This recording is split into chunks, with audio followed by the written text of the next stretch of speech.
Hey, and hello, ladies, gentlemen, and everyone in between. How the heck are you? Yes, I am Diana Clarion, the Lavender Lady. This is the Open Chat, and with me is the one, the only, the brilliant, the beautiful, my right hand, my heart of hearts, bionic dance, Kate Farr. How are you, dear? Eh, what are you gonna do? I mean, I guess I'm all right. It looks brighter than it is out there. That it's very overcast, but not Seattle overcast. It looks like storm clouds. That's at least something. Still, I'm out of weed, so I'm in a bit of a mood. But this might help lighten it a bit. Totally awesome unicorns. All It right. These, as far as I can tell, because I got them in a supermarket, they're probably not medicinal or recreational. They're just, Oh. I don't know. I think they're for like 8-year-old girls, but I'm okay with that. It's time to eat. I mean, hell, up here I'm probably no more than 11 or 12 anyway. Alrighty then, I could use something medicinal these days. I'll tell you. I was looking, trying to figure out if Delta 8 is any good as a pain reliever. I don't know. Hmm. Allegedly, it's legal here in PA, at least for this week. I've heard that Delta Force can be fatal. Okay then. Okay, I don't that know. works. I honestly don't know Uh, what this Delta thing is you're talking about, so. that's the slightly modified version of THC, Oh, okay. and then there's the I cattail over like there. the THC. Just the CBD puts me to sleep and doesn't actually give me a high. So what's the point? Okay then. Okay. Yeah, it's. I'm really not caring. At least at the moment, I'm not caring really about the high or anything. I just want some pain relief. Damn. Also, it comes with a sticker. Oh, yay. So So there's that. you put that on your forehead, right? Well, I only have the one head, so. Okay, then. Okay. That's worthy of me. You know that, right? No, no, it's significantly better. Significantly better. Oh, yay. Pretty I'll much tell you anything why. is. Uh I'll tell you why. Because I didn't just blurt out the pun. I decided to act a little and was like, but I only have the one head. So, that way it's not just, oh, hey, guess what? I can play with words. This time it's like I'm setting a scene, you see. Okay, then. There we are. That works. Yes. The, uh, Also, the, these the, aren't bad. okay. I don't know. There's Can you see the unicorn shape? Probably not. Yeah, I don't see the shape too well. No, all I saw was the. It looked to be about three different colors, depending on the way you were holding it. Mm, well, they have four different colors in here, but each one is solid. And then, So, well, depending on the way you turned that other one, it looked blue or it looked green. yeah, that's just lighting artifacts. No, Uh, they have very. Oh, here. Four I do. colors. Oh, what do you want from me? I got a gummy in my mouth. Hmm. I'm so happy. Mm. Mm-hmm. Probably get me on a copyright Ox, strike for that one. also, Ox, like I've never had any form of weed help with pain. If anything, weed for me enhances physical sensation rather than eases them. And this appears to mostly have blue. Blue? Okay, I don't think I've okay. even seen one of the red ones yet. So the red ones are the rare ones, right? You get a prize when you find one. Well, I already got the prize. It's the sticker, but maybe it's just that it's dark in here. That one's purple. Hmm. Oh, but it says contains a selection of. The selection could be just one of them, for all Yes. I know. Mm-hmm. Ah, mage. Well, you could, if you really wanted to, get a box of knockoff stovetop stuffing and have that. That's what I had for dinner today. Hmm. Oh, Alex, I know I'm fucked up. I mean, seriously, like part of Well, again, I don't know if it's ADHD or whatever the fuck I got, but part of it is that things like caffeine can have the opposite effect. Like rather than a stimulant, it can put your ass to sleep. Yeah, yeah, yeah. And so I used to use it that way. In fact, I used to use it like to get rid of headaches as well. Okay, then. I don't know. Maybe I should try that because I got a killer headache today for some reason. I Okay, don't but know it's probably why. not going to work on you unless you got like ADHD or some other neurodivergence. Just Okay. saying. Yeah, that would be one way to diagnose whether or not I had it, right? I don't know that I would have any suspicion of having it or not. I don't know. What I'd like is just Well, I will say that repeating yourself as much as you do could easily be a sign of some sort of neurodivergence. okay. I mean, goodness knows there have been times when I used to just break out into random ass song as much as you do. Mind you, they were better songs, but still, um, I mean, it's something that I actually find difficult to control, but feel like I should because experience tells me it pisses people off if you repeat yourself too much. Well, let's see. You would sing the good songs, so you would sing arias from the Magic Flute. Is that it? No. Anyway, so yeah, that How could be a about the sign of Marriage of like Figaro? autism or something. There's like I did a deep dive on it a while back, but given what my memory is doing, it's not surprising if I got some of it wrong. But still, in general, yeah, that sort of thing can be a symptom. Alrighty then. Who knows? I mean, I'm fucked up enough the way it is, so I wouldn't be surprised there's a little of that going on back there. I don't know. Personally, like Oh, I've got a consultation order in, which I really ought to do something about. But they like I finally want to get a real test done. Like back in the 90s, they said, oh, yeah, ADHD, but no one really knew enough about things like Asperger's and autism and the spectrum and all of that back then. We know a lot more about it now. So I finally want to get like a retesting done and see what I actually got, you know? okay then. Because I Okay. know I'm neurodivergent. There's no doubt about that. I just want to know what flavor. Because if nothing else, it might help me know how to cope, how to deal with it, how to like go and say, all right, now that I know this is like a symptom, that's a trigger, that's a this, that, or the other thing, what can I do to mitigate some of those effects? Okay. Stay home and in bed. That's one way to do it. That wouldn't mitigate the effects, that would be giving in to them. Man, It would. it works for me. Yeah, I don't know. I'm starting to find that they're really getting in my way. Oh my. I do a lot of that staying in bed thing, especially on dialysis days. What am I Ooh, doing awake football. right? Oh, Hello. hello there. Yay. Wow. Oh, Boy, moi. We got all the good people here today. I see Lone Wanderer. I see Slim, and I see Mage, and I see Dave Bowman, and I see Ox, and Xander was giving me quite the look.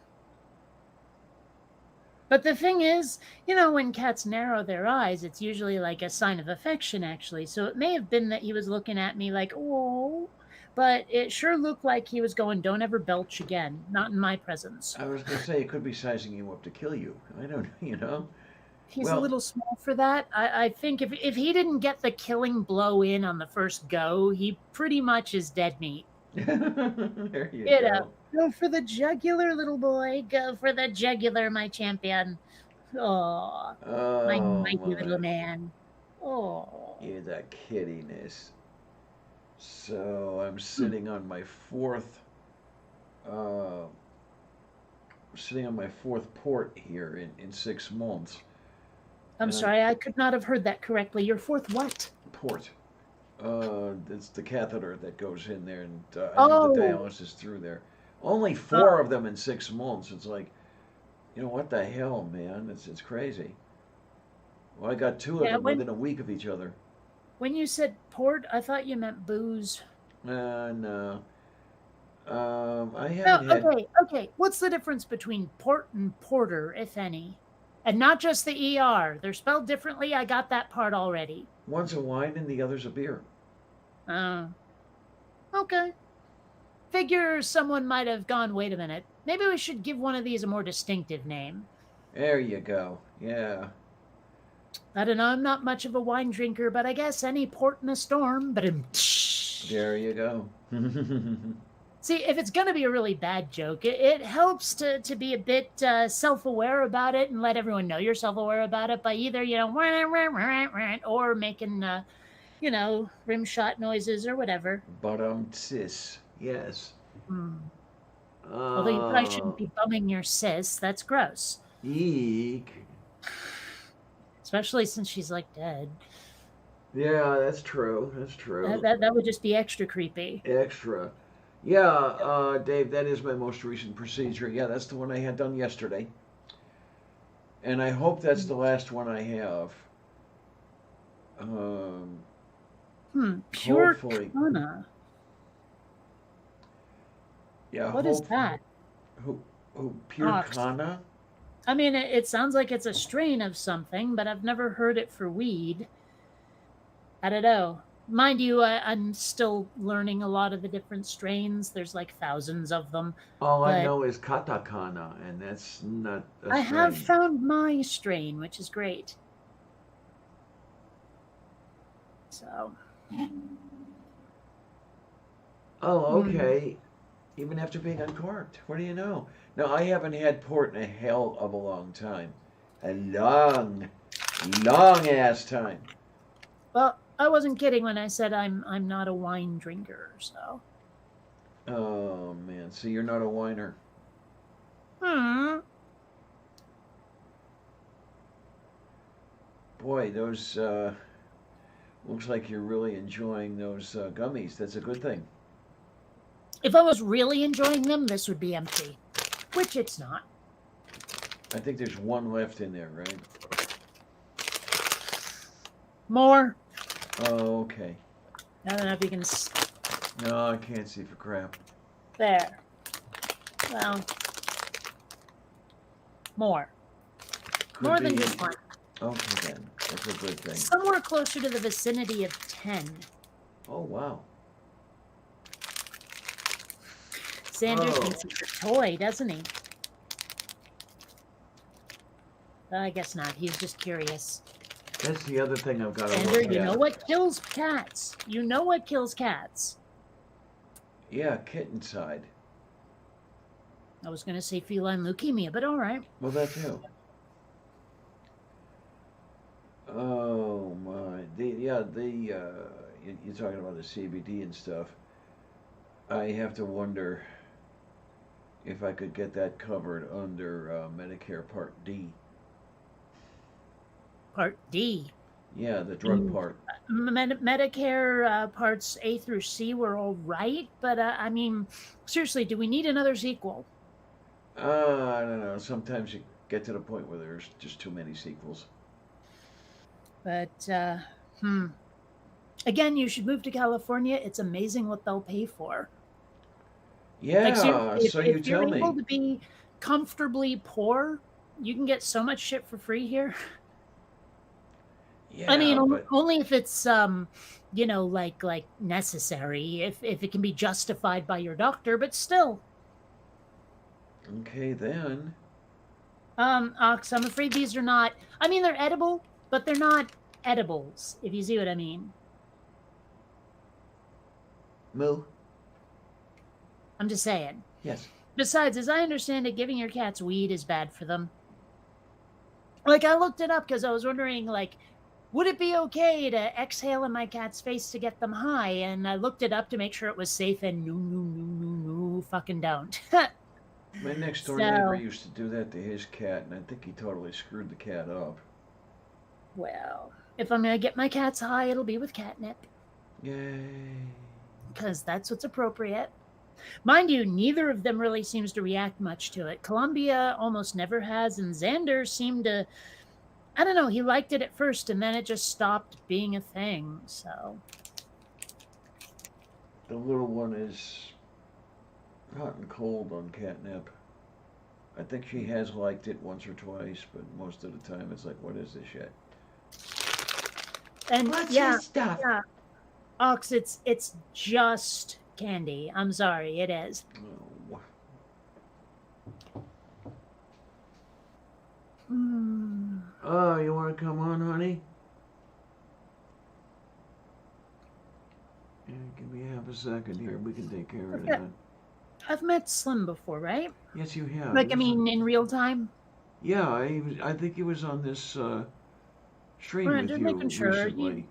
You Yeah. know my memory. I'm just making sure I know who it is. Yay. Or no, I take that back. Let me rephrase. I'm making sure my memory isn't playing tricks on me. Mm-hmm. All right. Oh, that's a good place for that. It's getting annoying just holding it in my hand. There you go, honey. Oh, wait a minute. Nope, I got the wrong one. Oh, my. Let me try that again. I gave you the link to Papagena. Okay. Sounds like a bad Italian restaurant. Uh, You know, like Papagino's. There you go. No, it's a pretty good Actually, Mozart. I take that back. I liked Papagino's. It's a pretty good Mozart. Magic flute. Yeah, I'm talking the pizza joint that you usually get in mall food courts. I don't know if it still exists. I don't know that I know I mean, about after all, it. malls barely exist anymore. That's true. I know so many dead malls. It's amazing. I miss it. You know, there was something about the 1980s and 90s being a mall rat. I really wasn't much of one, but there was something, nice about it. I'm not sure I can explain it exactly. There's a former mall site on my way to dialysis that's being turned into an Amazon distribution center. Gives you an idea of the state of the world, doesn't it? Yeah, I remember back in the 80s when we thought Japan was going to take over the world and everything was all, ooh, mega corporations, thus the basis for almost the entire cyberpunk genre. And it seems like it may actually happen just without the cool cyberware. There Although, you who knows, are. we might be getting there. Incoming transmission! Oh Don't my. say. Who's doing what to whom and for how much? The fuck? Oh. Well, this is either a legit thing, except I don't think so. Well, it says your one-time passcode is blah. Click this link, and I'm like, I don't no. think so. Nope. Do you know what BECU is? BEC. It does not sound familiar at all. I have to go see. Oh, it's a credit union company. I don't believe that I have any credit with them at all. So, yep, definitely fakeroo spam. Originally established to serve employees of the Boeing Company. Huh. I've never worked for Boeing. Hello, dear. How are ya? That one is Slim. Okay, I remember you. Yeah. From the icon, even before you got on camera. Let's see. Yes. Merry Twixtmas or something. This is what I would always think of as Limbo Week. That week between Christmas and the New Year, when what is it like the quiet between two parties? Oh, I like No, that. I The quiet think between the storm. Mm-hmm. I think that guys have an unfair advantage when it comes to limbo. Okay. Why They so? don't stick out as much. Yeah, that's yeah, true. yeah. You know? Although I do know a bunch of gentlemen who have a beer gut that probably sticks out more than most ladies. So Fair enough. there may be the But opposite can those of guys that. can those guys bend at the waist at all? No, of course not. No, of course Well, there not. you go. You know. That's when I knew I got it done. When my gut did not project beyond my tits.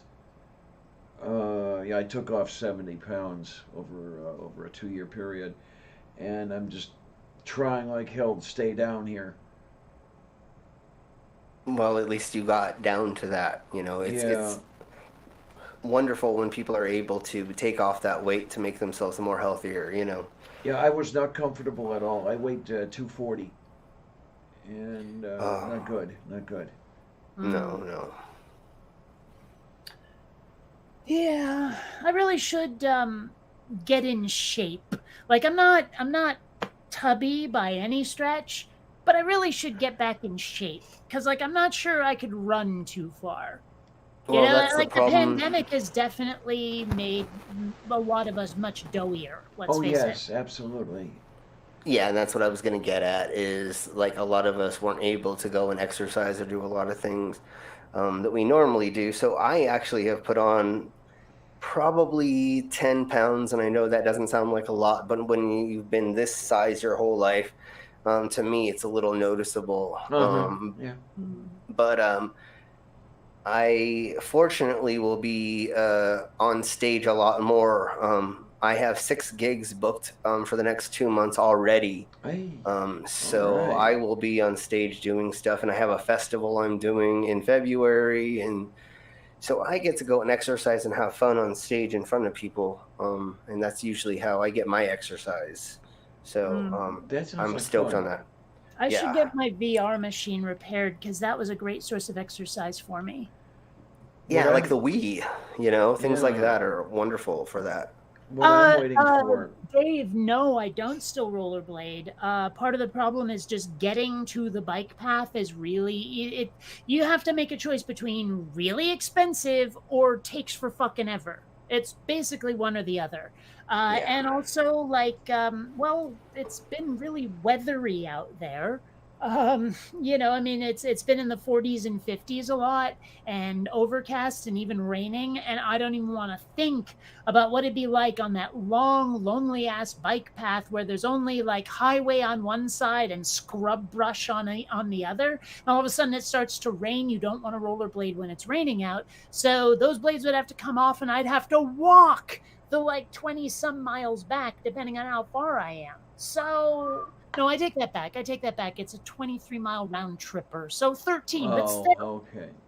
it just I wouldn't want that. So even if I'm going to go blading, I will have to do it in the summer, and I sure as hell hope that the pandemic is over by then. Well, I'm not looking forward to being turned into a pincushion, but I am looking forward to having this thing removed such that I can actually take a real shower for once and wash my own hair, and then I'll be able to go back to the gym because I really don't want to go to the gym all now and get all sweaty and stuff and try to deal with it with a sponge bath. That doesn't work out too well. Yeah, yeah, I get you. Because this thing is not supposed to get wet because it can harbor infection, and because it's going right above the heart, it's all sorts of fun. Well, I guess it makes sense you can't get it wet if it's going to harbor Uh huh. infection. It should probably not go up in the air if it's going to airport them, I suppose. But could be worse. She complains about me. That's what I do because I set it up even better. I know how to tell these kinds of jokes. It's not my fault you don't. You can tell we've been doing this for a while, can't you? Yes, definitely. Yeah, yeah. So, to answer the question asked in the chat, no, I can't just rollerblade to the bike path because I would have to go over that right there to get to the Oh, bike path. So, no, and on top of that, the bike path starts more or less here, right? So, that's quite a distance from the bridge itself. Basically, if I went to the bike path and back, I don't need to rollerblade. There you So, go. yeah. jeez. Yeah, yeah.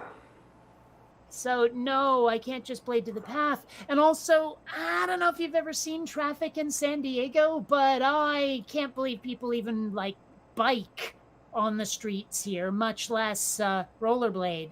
You know? That's where I grew up, was in Claremont, in Hmm. SD. Well, for what it's worth, I'm in Hillcrest. Okay, yeah, that was one of my favoriteest areas. Hmm. I mean, Chula Vista is where I lived for a while when me and my friends were running a club in Tijuana, Mexico, because we were 5 minutes from the border. So we could go to our club very, very easily. But I grew up in Claremont. But Hillcrest is where I hung out most of the time. At 15 years old is when I began wearing a dress or dresses as a male in public. And the safest place to do that was Hillcrest. So I would just go down. Uh-huh. It is San Diego's neighborhood. Yeah, exactly. I was hoping everybody would figure that out, but yeah, exactly. So that's where I hung out, and I don't know if there's still the record store there anymore. That was a block or two down from the 1960s diner. I don't know if that's still there. I mean, oh my gosh! And then of course there was the place where they sold the leather harnesses up the street, and oh geez. Well, the problem is yeah. you're describing a couple of places. Yeah, So, totally. I'm sure. Yeah, I'm sure yeah. that it's completely different than When the about early when you- 2000s Oh, was probably when I was hanging out there the most. Yeah, I was putting on events down there around that time. I was still in Seattle back then, so yeah, I forget what year I moved here, but I've been here like 6-7 years now. So I miss San Diego so much. I was just talking with somebody earlier at the bar about like how I want to go back to Southern California because they were from just north of Chula Vista. I forgot what the area they were talking about was called, and then they were talking about Serra Mesa, and then we were talking about actually like going down to Mexico and different places in Mexico, and oh geez. So I'm hoping in the near future that I'm going to do a Tijuana to Canada tour on the West Coast. I want to just like go up the West Coast from south to north. And obviously it's going to be during spring or summer because I'm not going to go to north in the winter. Right, But right. yeah. yeah, well, I mean, truth is, I've kind of started to hate it here, but mostly that's because I don't have a vehicle, and everything I want to do is like usually out in La Jolla or somewhere further. So They it's don't like, make it easy to get around, and it's kind of a spread out place.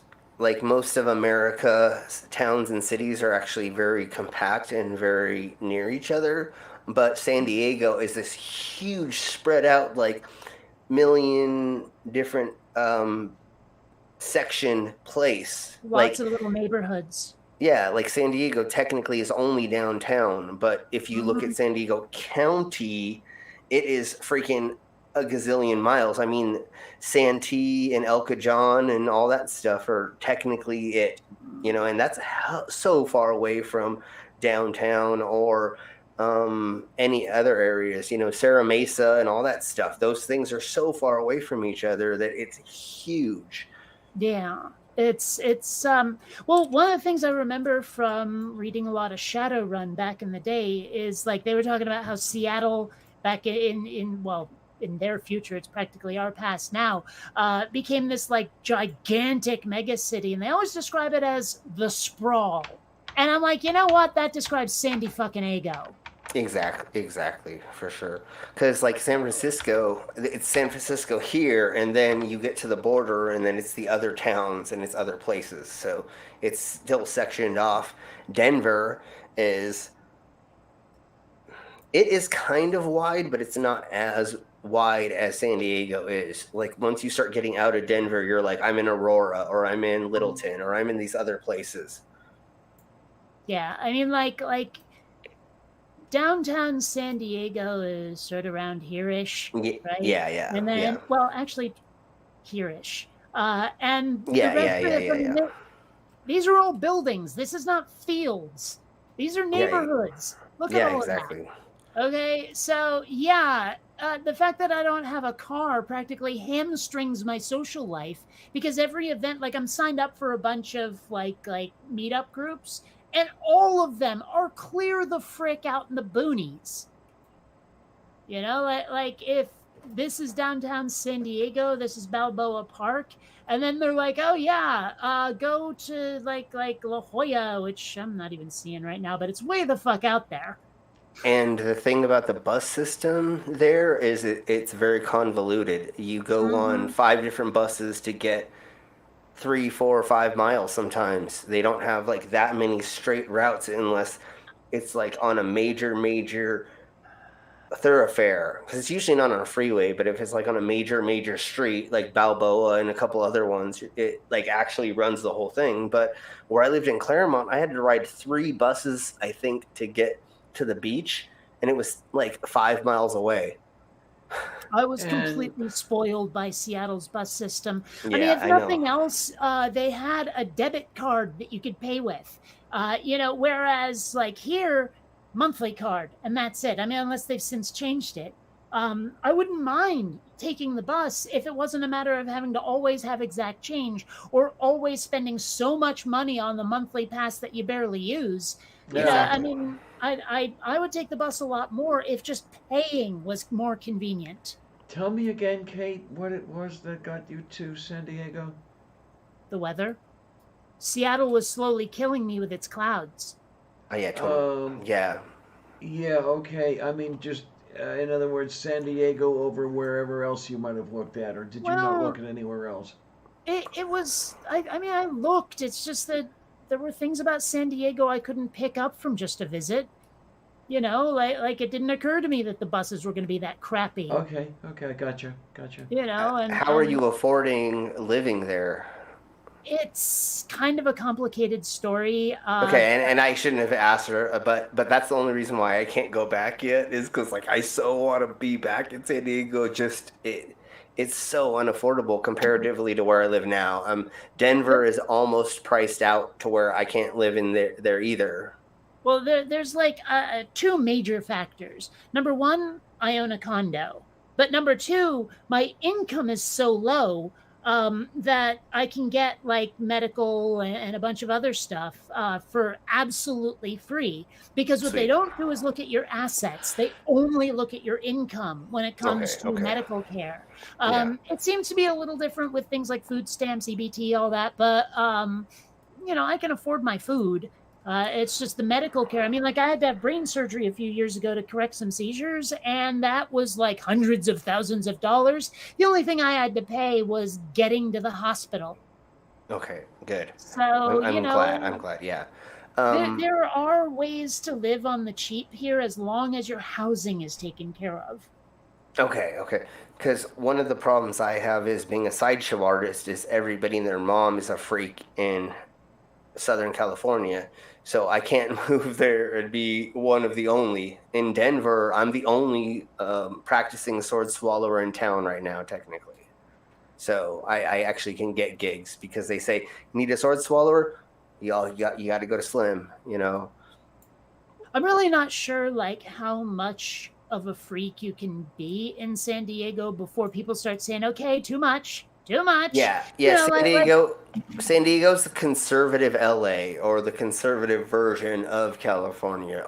Really, I mean, that's where I grew up, and I had to wear suit and ties in a lot of places that I went growing up in San Diego because it was pretentious, you know. Yeah.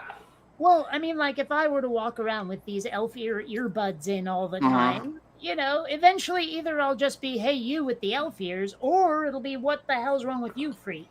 You know? Yeah, no, I totally understand. I was the one wearing a dress around San Diego from 1994 to 2005.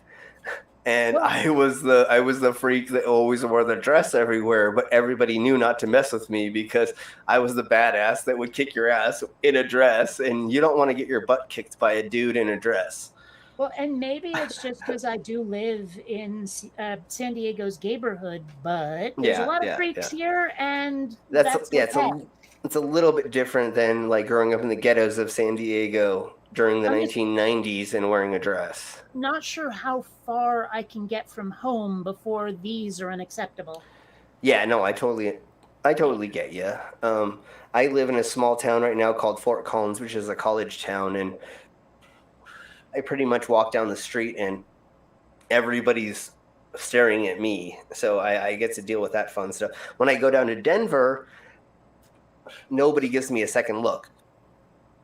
But here in this small little town, I get to have fun. No, those are very, very wonderful. I love them. And then once again, I want to say how jealous I am of your lower forearm circuitry tattoo. Oh, yeah. I designed that myself. That's wonderful. I have circuitry tattoos all over my forearms as well, Oh, on both. So inside of mine are circuitry tattoos. I thought those were insects. Yeah, they're insects, but see the green on the outside? Oh, okay. Sure. So my background for all of my body is going to be circuitry. Gotcha. So I have Right on. circuitry going to be everywhere, all over my whole Wait a body. minute. So when yes. Is going to be. You mean you're not finished yet? No, I will be 95% of my body tattooed and modified by the time I'm done. Okay. The one thing that I did was I got silicone implants under my tattoos, so they're 3D. So I have these silicone beads, and I'm going to have most of my tattoos implanted under them to make them all 3D eventually. So And where One do The thing you little- I'd go love for to stuff? do with this. Oh, you wouldn't believe. Go to any tattoo shop; they'll do it. Well, in Colorado, it's illegal to have implants put in you by body modifiers. But I have a person who, for 10 years, him and I have been very close, and he will put my implants in me if I ask. But we don't really talk about who it is and how he does them. But, I have my LED implant. Oh, I have my microchip implant, and then I have a temperature sensor implant in my under my armpit, and then my microchip implants as well. and so- the booster gave you 5G. I take it. Totally. Sorry, I said a microchip. I meant a magnet. So my Oh, magnet okay. implants. So I have a magnet implant in my finger, and I What have a does it magnet implant. What does it take to get through airport security? Actually, nothing, because they're so small. They're made to not have any of them go off. I get looks when I go through the detectors because they see things registering, but they don't know what to do. And then I just give them my card, which says I'm a sword swallower for a living, and they just let me. I mean, as soon as I tell them what I do for a living, all of them let me go. What's really, really awesome and fun is inside my luggage, I have a grinder, I have saws, I have animal traps, I have needles, I have all kinds of devices that look like I'm a serial killer. So when airport security has to open up my luggage, you can just imagine what they see. But what I do is I put my business card and I put my information in the side pocket, so it's already facing up. So as soon as they open it, it says sideshow artist, blah blah blah, world renowned, whatever. And so immediately they can figure out, hopefully, that I am not a serial killer. Although I'm not going to claim I'm not. I mean, I can't claim that because all the dead bodies in my basement. I mean, never mind. We'll talk about that later.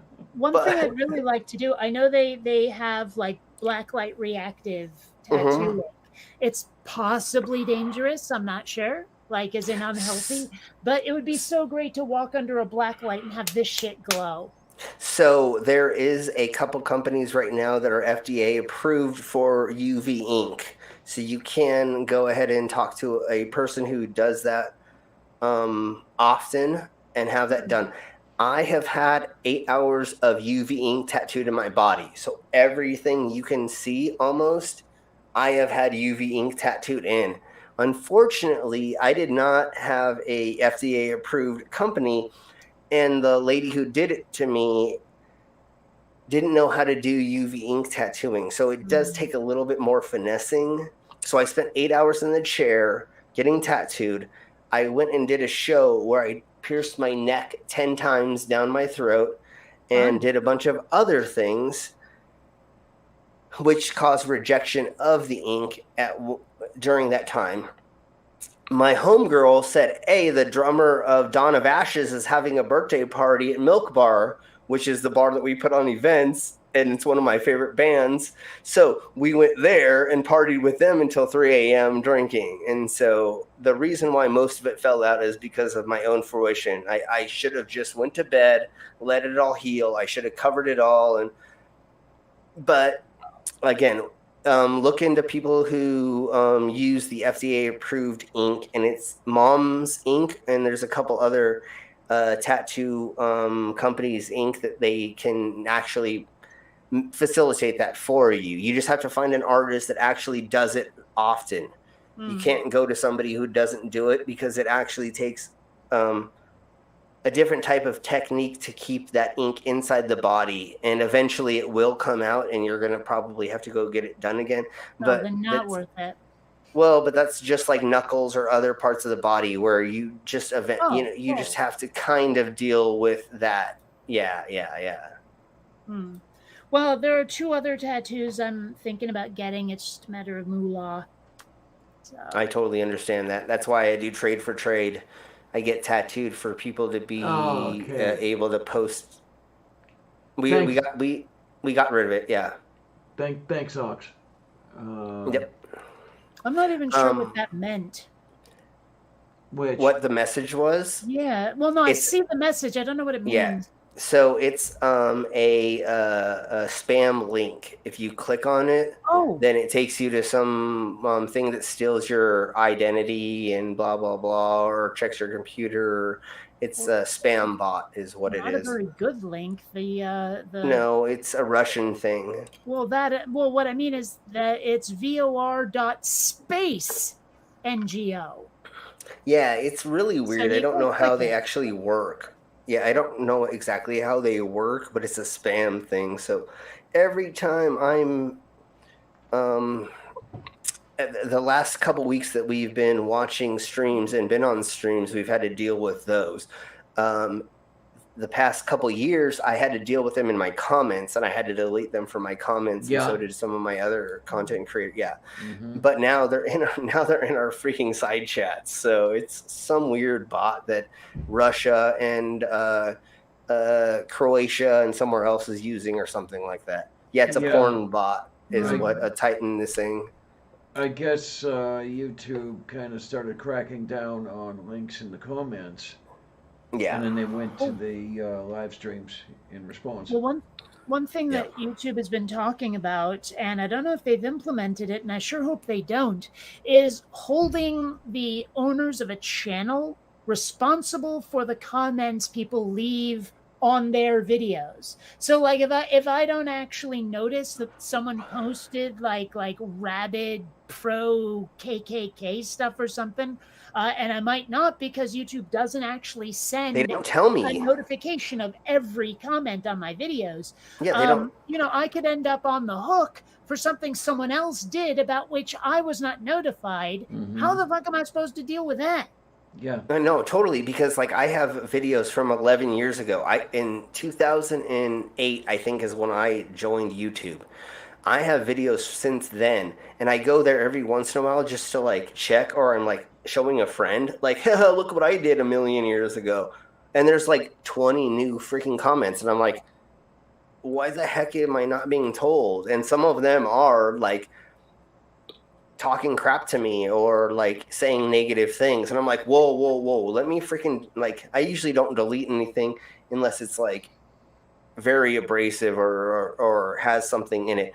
But there's every once in a while I see that, I'm like, why the hell didn't they tell me that somebody said that like I am a whatever, or said something negative, or put a link? Like if it was done like 6 years ago, people put links, you used to be able to put links in comments. And every once in a blue moon, I look at an old video and go, "Oh crap! I gotta like delete all this weird stuff off of this." Well, I mean, even I'm not even talking about links though. I mean, like if someone comes in and posts a bunch of like alt-right crapola, Yeah, totally. you know, Yeah. including like say threats to politicians or whatever, Yeah, all of a sudden that's my responsibility. Whether I knew they posted it or not, it's my responsibility. To which I say, "Fuck you, YouTube." No, it isn't.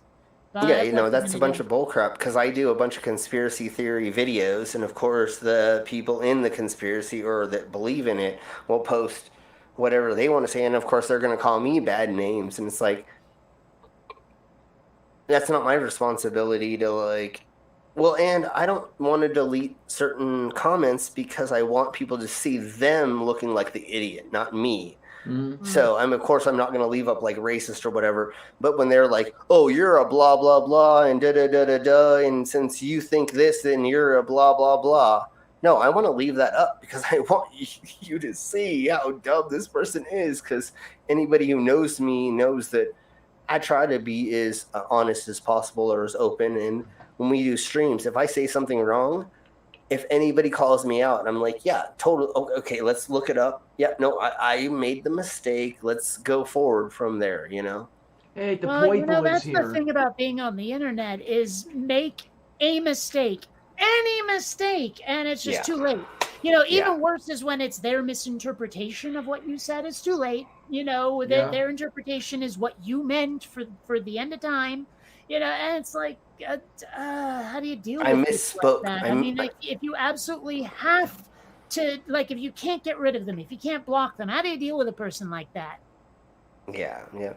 I misspoke for like one sentence, and I said one word wrong. That should have been something else, and y'all are gonna like take that out of context. Hey, Purple. It is the And also purpleness. like if you never mind, I lost it. Dayo Korostu. So, what's Flynn's Arcade? Is that a thingy-mabobber, or is that your shirt? Is that real or is that fake? It's from Should I Tron. not? It's from Tron. Oh, of course. Yeah. Okay. Now I know. Okay. I knew that I knew that was from something. I just couldn't, off the top of my head, remember what that was. But yeah, of course. And all of us cyborgs, we love Tron, of course. Yes, Yeah, we exactly. do. We love Tron. Yeah. Oh, well, I mean, that movie came out in 1982. I spent most of 1982 being like, what, 6, I think? I don't know. I'll have to do the math. It's kind of complicated when your birthday's in December. But point being that, in 1982, I was pretty young and latched on to something that bright and shiny and fun so hard. Yeah, So, totally. Yeah, yeah. for sure. Mine was Blade Runner and well, of course, like the original animes, but there was something else besides Tron. But Blade Runner was what totally wanted me to be a android. I really wanted to like Blade Runner. I really do. But it needed a better editor. Someone who could cut most of the shots down by about to like a third their actual length. Because that movie is not snappy by any stretch. Well, like, that scene where it's raining and Harrison Ford is talking to Sean Young and they have these long pauses in between their deadpan delivered lines. And I'm just like, get on with it. So there are multiple cuts of Blade Runner at this point. So there's the directors, there's this. So there is an actual version where they did shorten everything and they made it more like live actiony and a little bit more fun. But I totally get what you're getting at. Just I don't know. Being a kid at the time and watching that, and then of course Terminator. The Terminators was like, dude, if I could just like implant machinery inside my body and I can just be this like Hulk, why would I not want to be that? Have you seen the live action Battle Angel Alita? I think they called it Alita Battle Angel. Not sure why, but have you seen it? No. Give it a whirl. Trust me. Trust Okay, me. I'll have to. If you liked Yeah. Blade Runner, if you liked Akira, if you like anime at all, the live action version of that is an absolute blast. And then Ghost in the Shell. I mean, I know we're getting a little bit closer to this time and not in the past. So, did you ever see the first movie that George Lucas ever made?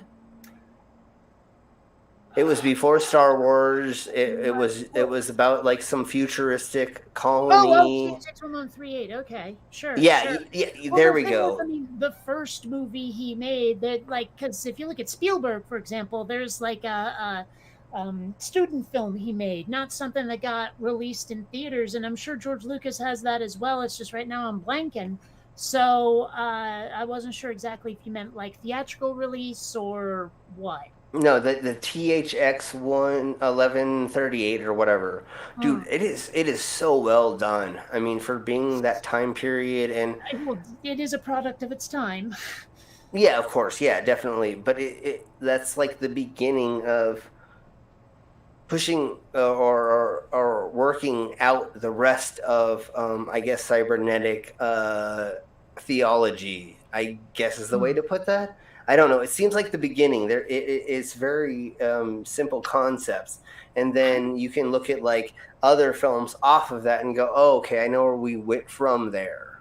Well, but I mean, I would honestly like I look at THX 1138, and I would point at say like Logan's Run as a precursor to Yeah. that. Okay. Okay. Yeah. Okay. And Yeah. oh, what's the other one I'm thinking of? I keep wanting to say The Running Man. That was 87. But there was something similar in flavor. Rollerball. Rollerball. Okay. Yeah. Definitely. Yeah. Yeah. Yeah. And not the Dean Cain version. I'm No. talking. What's his Yeah. face there? Who was in Alien Nation? Why am I blanking on his name? Oh well, whatever, doesn't matter. James Oh. Caan, that's it, James Caan. Yeah, yeah. And then Lawnmower Man is what Ox said as well. So I mean, that's just getting into the early '90s of the cybernetic kind of in between worlds of that. And then of course there's the complete failure of the Matrix, Oh, which don't get me started. I do love part of the concept. The only reason I hate it is because of the fanatics who are conspiracy theorists that think that they can use that to link that into whatever conspiracy theory they're into. And so now everybody uses that as a stepping stone to believe in something. And Well, the red pill and the blue pill metaphor did not help. I mean, that everyone No. uses that now to be like, oh, hey, we have the truth. Take this pill. It's like, Yeah. really? Because you don't so much have the truth. You have an ideology that you want to shove on people that I realize you're very enthusiastic about, but you don't have the truth, pal. That kind of Well, thing. and what they don't realize is that's just like taking a drug to make them think that that's what's really going on. It didn't actually show them the light per se. It could be just a drug that made them think they were seeing the light as a hallucination. So, yeah, homie, yeah, you take the drugs that are going to make you see whatever you want to see. That works for some of us, but I actually want to like do the measurements and I want to take the, statistics to be like, oh, this is really real there. Well, I have to say one thing I absolutely detest, and granted, I'm not sure the Matrix actually did this like very explicitly, but is when you get a writer who doesn't finish their fucking story and then says, well, it's up to the audience to interpret what happened. Fuck off. You just didn't have an ending. Yeah, It's yeah. like I can imagine, oh, hey, we got another Russian. I did it. I got it. yay. I'm like, look, I'm Yeah. like, oh, I I'm don't on know. I it. forgot what I was saying. The hell was I talking about? Another, yeah, I don't remember. Something about the Matrix and other things. I don't know. I forgot. I got lost. Oh well. But I don't know. I mean, the Matrix. I kind of wish it hadn't been made when it was made, because it was what, 99 or something. It was where Around grunge that. had fully taken hold and everything was grim and dark, and every hero was an anti-hero, and I'm just like, the Matrix glommed onto that mindset hard, and that was part of why I didn't like it. Yeah, totally. You know, I don't I mean, dig on that grim dark thing. It's one of the reasons what like don't hate me for this, but I couldn't stand Ghost in the Shell because it was just so very it was a little too um, 90s for me. the movie or the series? I have only seen the movie. Okay, the series I got way more into because they used more of like the Source material. theories. Yeah. It was more of like how these this underground agency was trying to infiltrate these mafias and these gangs with their technology against their technologies, and it Well, was that's way not more going to help, intricate. though. That's not going to No, help. I know, no, I know, but it was No, no, just no, way no. more. What I mean is that my problem was with the characters, not the world. Okay, okay. Okay, I Well, mean, I've said it over and over. If I can't picture your characters laughing and having a good time, I'm not going to enjoy then anything they're yeah, in. yeah. Anything. Yeah, So, okay. Well, they delved way more into the core. sorry to what Nerdy said, because that reminds me of the thing I wanted to say. The leave it to the watcher. You know what? I can come up with my own what ifs. You know, like I can look at a movie and say, okay, what if the plot had branched out at 1 hour and 30 minutes in, so that this happened instead of what the author wrote? I can do that on my own. Finish your goddamn story. Yeah, exactly. Yeah. You know. So one thing in the series they did a little bit more is they delved into each character's personality a little bit more and their own story. But did they So ever seem like real people instead of constant sad sacks? yeah. You know, like, I do would you want see to any of say them cracking a so. beer and watching a sitcom or something similar? Do they come off as real people? Yeah, I made a song about how they were sitting there drinking a beer, and she said, "You know what's awesome about this is we can sit here drinking a beer, and as soon as they put us on call, I can like erase the alcohol out of my system, and we can just be able to go and do or whatever we do." So they're able to like chill and hang out and like do other things besides be on call 24 hours a day. Now, is this series, is it like animated or is it manga? I think you'd know. Is it a comic It's book or something you watch on a screen? It's animated. It's Okay. animated. Okay. Yeah. It Just was on checking. Adult Well, Swim. it's just It was on because. Adult Swim for a while. Well, it's just that a lot So of yeah. anime tends to be like based on something that was a comic first. I mean, hell, I've got the whole collection of Akira down here. If So nothing else. so I don't.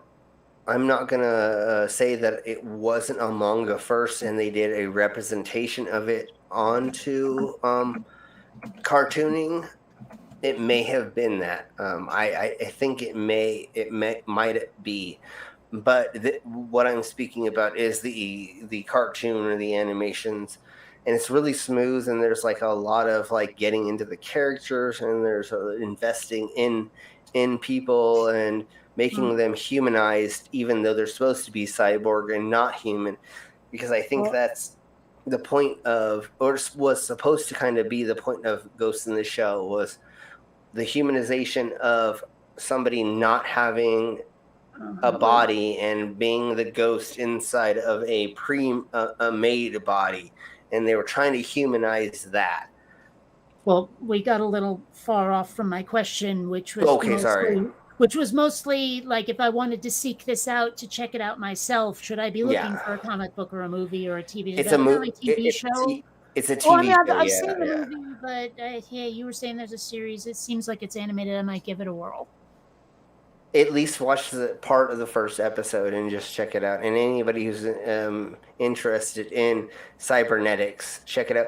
Because one of the fun things about it is they do nanotechnology and a bunch of other sci-fi things that we're dealing with right now that may be used, like drones and other things like that. So it gets kind of closer to home from some of the other sci-fi stuff that we're dealing with, like Cowboy Bebop, where they're like always in spaceships going to other worlds.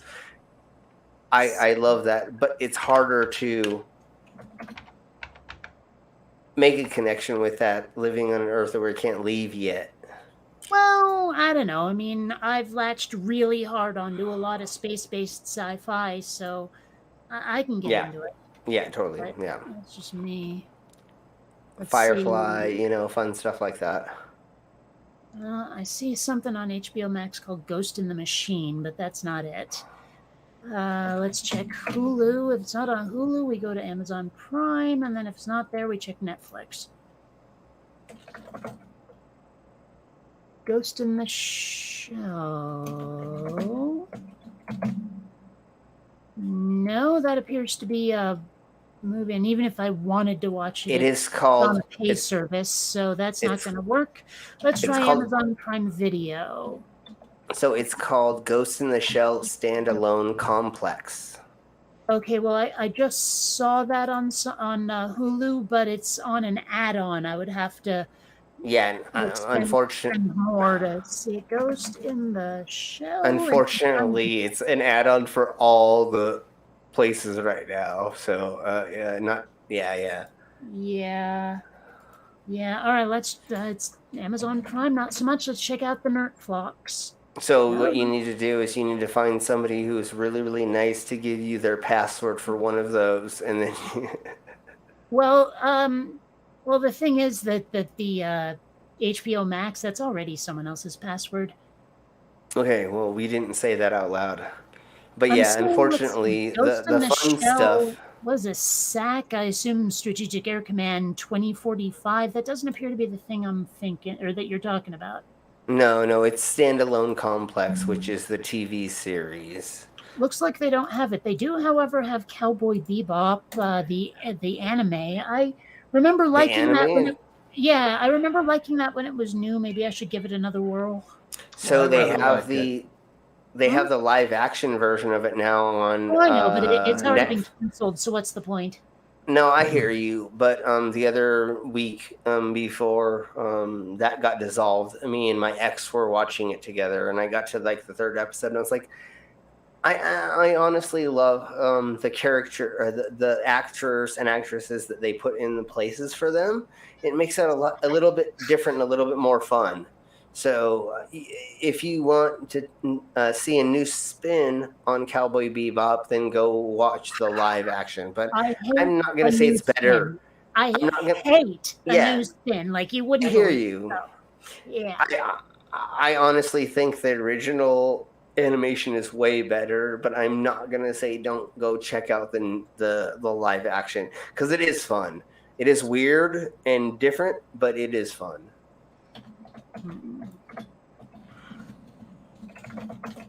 And then, of course, if anybody hasn't seen Akira or any of the like original animes that like brought us into what we're talking about, you all need to go and watch those. I'll be right back. I have cats to feed. Meow. Yes, we all know how that is. Oh, kitties need their foods. Absolutely. Yes. This one is free fed, so I don't have to worry about that too much. Nice. She just walks over to the bowl, takes a few bites, and says, "Okay, I'll come back later." Oh my! Other than that,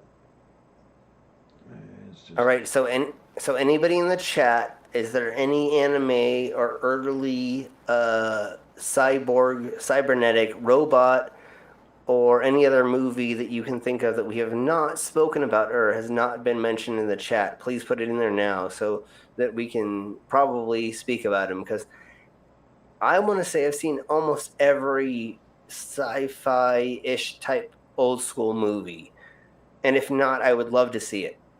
And I'm a horror freak as well. So if there's horror movies that include that, please put that in there as well.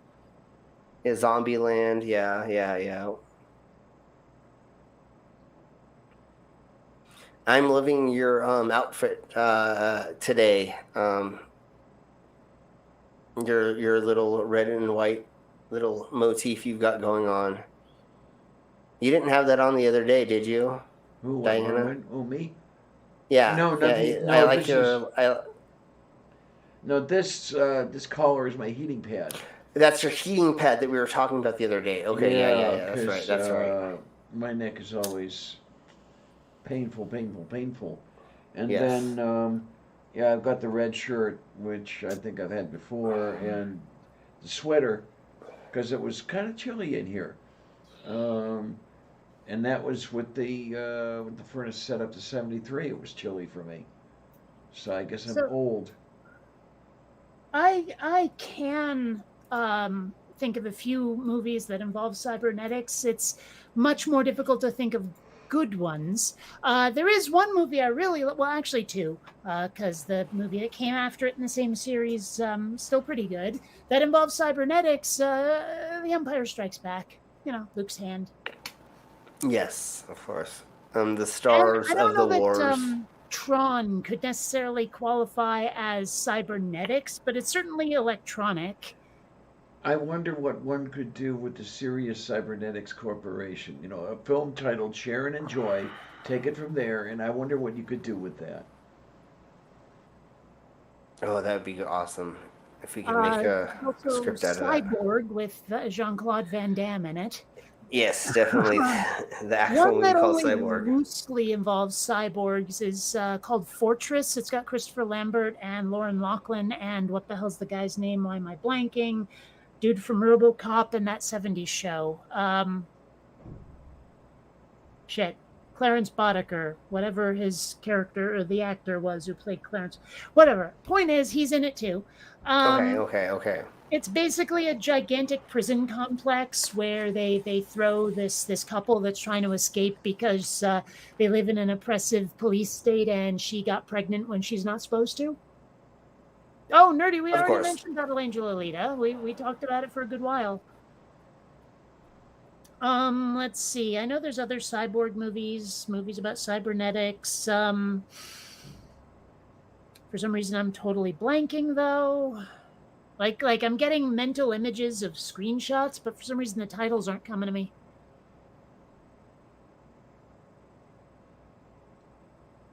Well, the fun one is like Escape from LA, even though it's not cybernetic, but you know, the 1980s movies and all the weird like stuff that was going on and Well, what about Escape from New York then? I mean, that was the first yeah, one. there we go. Escape from New York is what I was thinking of, and then it becomes LA. Well, those dystopian movies. I mean, like, okay, how about Strange Days? Yeah. You know, Yeah, Strange Days. Oh, that was a great one. Not so much hackers. I don't think there's definitely no like jacking in that one. So No, but Hackers was the movie that my mom would not let me go see because she thought I was going to start dressing like all those people. I mean, I will admit that one motorcycle jacket. Oh my gosh, do I ever want that? But other than that, no one really dressed all that No. strangely. Yeah. And then she thought I was going to become a hacker because of that. And me and my friend were already hacking stuff at that point in time. I think my friend had hacked into the school system and actually changed our grades because he was able to hack into like the mainframe. And it was hilarious. If anybody thinks that they can learn to hack by watching Hackers, give it up. It's complete- We do not. There is not a scrap of actual hacking in that movie anywhere. No, and exactly. Once we watched the movie, we were like, yeah, there's no hacking in this actually. So what the heck are you talking about? But my mom didn't know. She thought that I was going to like learn how to be a hoodlum from that. And I went, no, I already like hang out on the streets. You know, I already know how to be a hoodlum from that. Well, and I mean, like, just the movie is so stylized. You know, it makes hacking look cool. Rather than look like the most technical, oh, look at me, I'm typing in Usenet addresses kind of bullshit.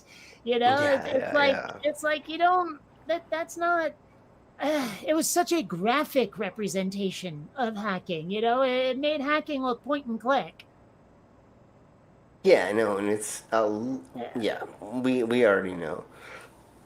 Yeah, I mean, not that and I ever then- really hacked anything, but I know it's more complicated than what they showed in Hackers. Totally. And then Tina is saying RoboCop. Yeah, so, there's yeah, definitely yeah. cybernetics in that for sure. Yeah, Oh, speaking of like someone, I think it was you actually mentioned like something where like you're not even in your head anymore. There is a video game out there called Headlander where basically you play a character whose head has been severed, but you're in this sort of like spaceman, like old school sort of bubble helmet looking thing with a jet on it. So now you can fly around and land on other bodies and take them over with your floaty head. It's actually a pretty wacky, fun game. I wish it didn't have a 70s motif, but other than that, it's pretty good. What's it called? Headlander. Headlander. Okay, I will Yep. definitely have to look that up and try that because that sounds hilariously fun. Yes, for sure. It is, yeah. I am sure. Uh, Okay. While you're looking that up, I'm going to go grab another beer and then I will be right back. Oh, Yeah. yay. And I'm not It even will so take much me a looking second. as trying to get a tab open. But Okay, we'll look at that right quick. Headlander. Alrighty then. Oh my god, that's freaking awesome. I have to look this up and play it.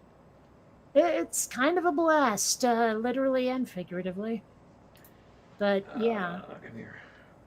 So, oh, that's a good picture. That represents it pretty well. So yeah. Tayo Korostu. Kind of a fun game. I really should get back to it. I never did finish it. Let's see. I should look at my sci-fi shelf and see if I have anything else that heavily involves cybernetics. Oh well, some other time. It's actually one thing I'm working on is a like a Bionic Dance animation mascot. I've had a few, none of them were something I'm proud of, but right now what I've got actually looks pretty decent. So I've been working on it when I've got something from Quinn Redshift like rendering and I don't want to start a new shot. I'll just work on that instead, and it's looking pretty good actually. And because of the name Bionic Dance, I probably want to include some bionics in the character. So I've been deciding like what cyber arm, cyber limb, cyber brain. I don't know, but one way or another, I got to do something special with that character. Nice. Here's the wonderful beer. Can't have any of that anymore. Phosphorus. Well, Yeah. beer's just gross anyway. Yeah. It's bitter. I can't imagine people drinking non-alcoholic beer. It's pointless. Totally. Well, the only thing that I can drink is amber beer. So I have a couple companies that I can drink their beer. Other than that, I really can't drink stuff anymore. And being a sword swallower, there's certain hard alcohols that I cannot drink for sure anymore. So it wants to just come back up immediately. Oh, okay. I didn't know if it was that or if they would eat through your esophagus or something. Well, I've already destroyed the flap that closes your the glottis. throat. Yeah. So there's not that flap anymore. So anything that goes down that wants to come back up pretty much comes back up. So I have to deal with that constantly, which isn't fun. But I think I destroyed that a long time ago before I was swallowing the swords. I can't imagine what life was like before the internet when all we had was esophagus. Yeah. Oh, see, now AI, I thought wasn't the best movie in the world just because of that whole sort of grimdark like vibe it had. Plus, whatever the fuck happened at the end. Yeah, I didn't like AI. And you know what? I've never understood this concept of like, oh my gosh, I'm a robot, I'm a cyborg, and I want to be a real human. It's like I love on the Orville, the android character, why am I blanking? Isaac, like looks at humans and goes, my gosh, you're inferior. You know, Yeah. It's like my body is so much more efficient than yours and I can think faster. Why do I want to be one of you fuckers? And I was like, that is how a cyborg would act. That's how a robot or android would act, damn it. You know, it always bothered me that Data on Star Trek wanted to be a fucking human. Why? Yeah. Plus, how does someone who has no emotions want anything? That was always the big conundrum, is they would be like, oh yeah, I understand. I don't need your silliness in between feelings. I mean, feelings are silly. They get in the way more than anything else. Exactly. Well, that's like one of the problems with conspiracy theorists is they're like, I feel, I believe, I have a thought. And you're like, yeah, but you need to go through the process of actually like looking at the data and going through it and like making calculations and measuring. And I mean, you can feel like the earth is flat, but you got to like measure it to be like, oh yeah, duh, we live on a globe, which takes 5 milliseconds. And of course we live on one. Well, I mean, I'd be a lot more inclined to take conspiracy theorists seriously if they weren't all portraying themselves as the lone voice in the wilderness who knows the truth, that kind of thing. I'm the underdog trying to fight for free, and all that nonsense. If they were more like, I just stumbled on this thing and oh my fucking God, this is absolutely terrifying, and I'm only letting all of you know because wow, mind blown, as opposed to we have to fight the power, those guys, it's like I'd be a lot more willing to grant someone some benefit of the doubt if they didn't think their conspiracy theory was so freaking cool, because all of them seem to think their conspiracy is cool, Yeah, and or like after they get done sputtering out a bunch of bull crap, they're like, remember, here's my PayPal and here's my link to send me money. And you're like, oh yeah, I see what you're doing, honey. You're just trying to get money out of us because you are saying like what you just said, that they're the ones who figured out this awesome thing and they're so smart and they're the only ones who can blah, blah, blah. And it's like, yeah, okay, that's how grifters grift. I mean, I was raised as a carny, so I know how to do all the fun carnival games, and I know how to do all the fortune telling and all the fun stuff to like make you give me money, which again is grifting. So when I see somebody trying to grift to me, I'm like, oh yeah, I know what you're doing. I see your little game, because all I have to do is ask you 3 or 4 questions, and if you can't answer them in a honest way, without giving me the runaround, oh yeah, you're grifting me. If you can't actually send me to sources or tell me, no, we went to this place and we actually did this research with these multiple scientists of different fields, then I can't trust you. If you're like, yeah, you know what? My mom told me that like if you drink this liquid that you're gonna like get saved. Yeah, it could be her piss for all that I know. I'm not gonna like take your word for anything. Well, if anyone, like if I ask someone for an explanation of something, why should I do this? What's in that? Why is this important? And they start their explanation with, well, all of a sudden I'm like, uh-oh, I'm about to get bullshitted, aren't I? Now if I ask someone's opinion, what do you think of X, Y, or Z? And they go, well, I know they're just thinking of their fucking opinion.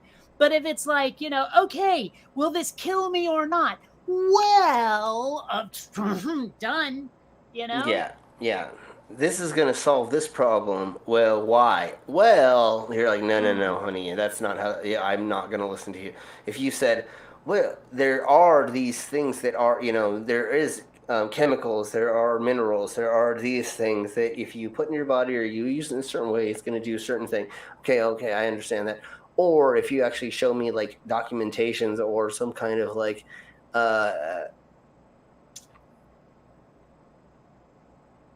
collection of something that's going to give me that information, okay, then we're going to go with that. But again, my mom's best friend's brother said that this stuff works is not a good explanation for anything.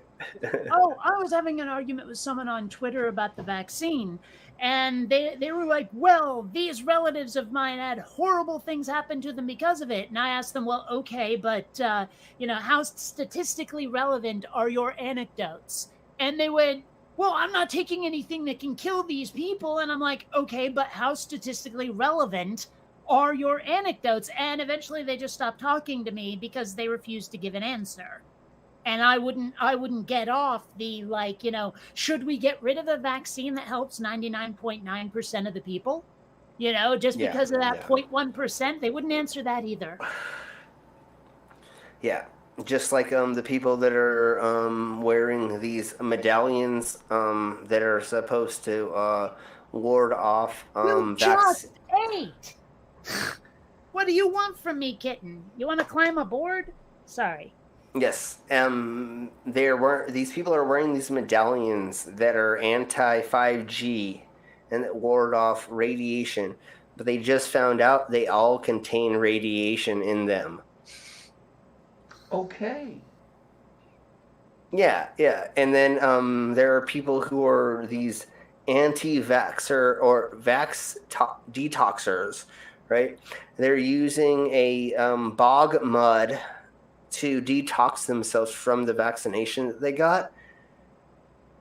They found out there's radiation in it, there's lead in it. It is a bog that is a couple miles away from a dump zone. So there's a dump that are dumping all their crap that it's getting leaked into the bog. And so there's a woman on TikTok washing her baby in this bog mud that some organization tested, and I don't know who it is, but I think it's like the Scottish FDA, I think is what it was, because it's in Scotland.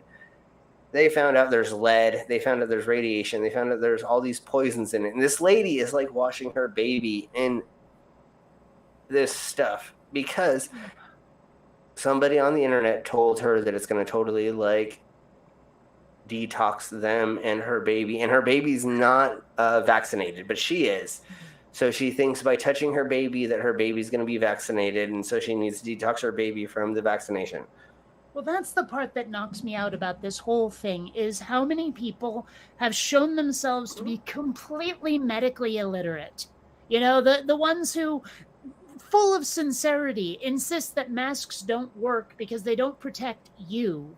And we're like, but that's not what they're for. And they're like, shut up. Yes, they are. Okay. You know, the ones who are like, I'm not taking the vaccine because of this reason, that reason, that reason, they fucking mean it. And you're like, but what if none of that's true? They're like, but it is. And I'm like, but what if it isn't? If it turned out it wasn't true, would you take it? They're like, no. Exactly. And I'm like, well, then what's the point? Yeah. So my ex was an anti-vaxxer until I like laid out stuff to her, but then her son is an incel and he will not believe in anything. He thinks that the vaccines are completely bullcrap and they're made to like make us sheep. And my favorite one is, that's an incel thing? Yeah. Incels are very anti-vaxxer and they're conspiratorial. Most of them are QAnoners now. They used to not be. But I thought an incel was someone who just believes the world owes them sex and they can't get any. Yeah, but of course they're going to believe in every other conspiracy theory because they to what I've seen, yes, because they listen to Tim Pool, they listen to Joe Rogan, they listen to all the conspiratorial people. I heard him talking the other day about how Kyle Rittenhouse should get off because he didn't actually murder people. Yeah.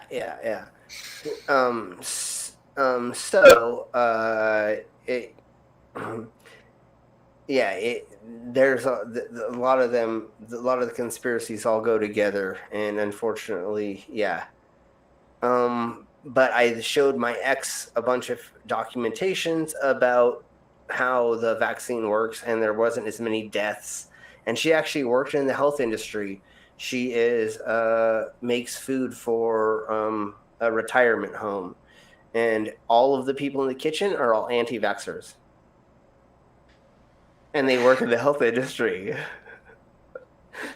I mean, like, yeah, the side effects from the vaccine weren't great, but I'm glad to have that extra, like, suspenders and belt level of redundancy to my immune system. That's totally lovely.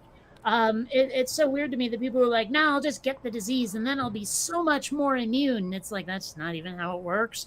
But it's like, I don't know, so many of these people just seem to go with their gut rather than their head. And it's like, your lizard brain is not that smart, fella. No, and I have asthma pretty bad. I as a teenager, I went into the hospital once a year for my asthma for a couple of days, and I had to go through hormone therapy. I mean, steroid therapy, and to get myself back up to being out. So when this whole crap went down, and they said it was a lung disease or it affected the lungs, I went and hid for the last 2 years. I pretty much did streams and was just sitting in this room that you see me in right now for 2 years. And when I started talking to these people, they were like, "Oh, I'm so healthy that I don't need any of this crap." Well, honey, do you want me to fucking die because you get the disease and you want to see me perform? No. So do you want to see me perform, or you fucking get vaccinated and then my punk ass can come out and go on stage and fucking perform in front of all you idiots? Well, But that's even the big then, thing. These people don't want. They don't care about other folks. no, You no, know, no. it's all well. What will it do for me? Will a mask protect me? Will the vaccine protect me? Will this, that, or the other? And it's like, but you're not alone in this world, and there's people out there who, like they have to depend on you because they can get the disease from you.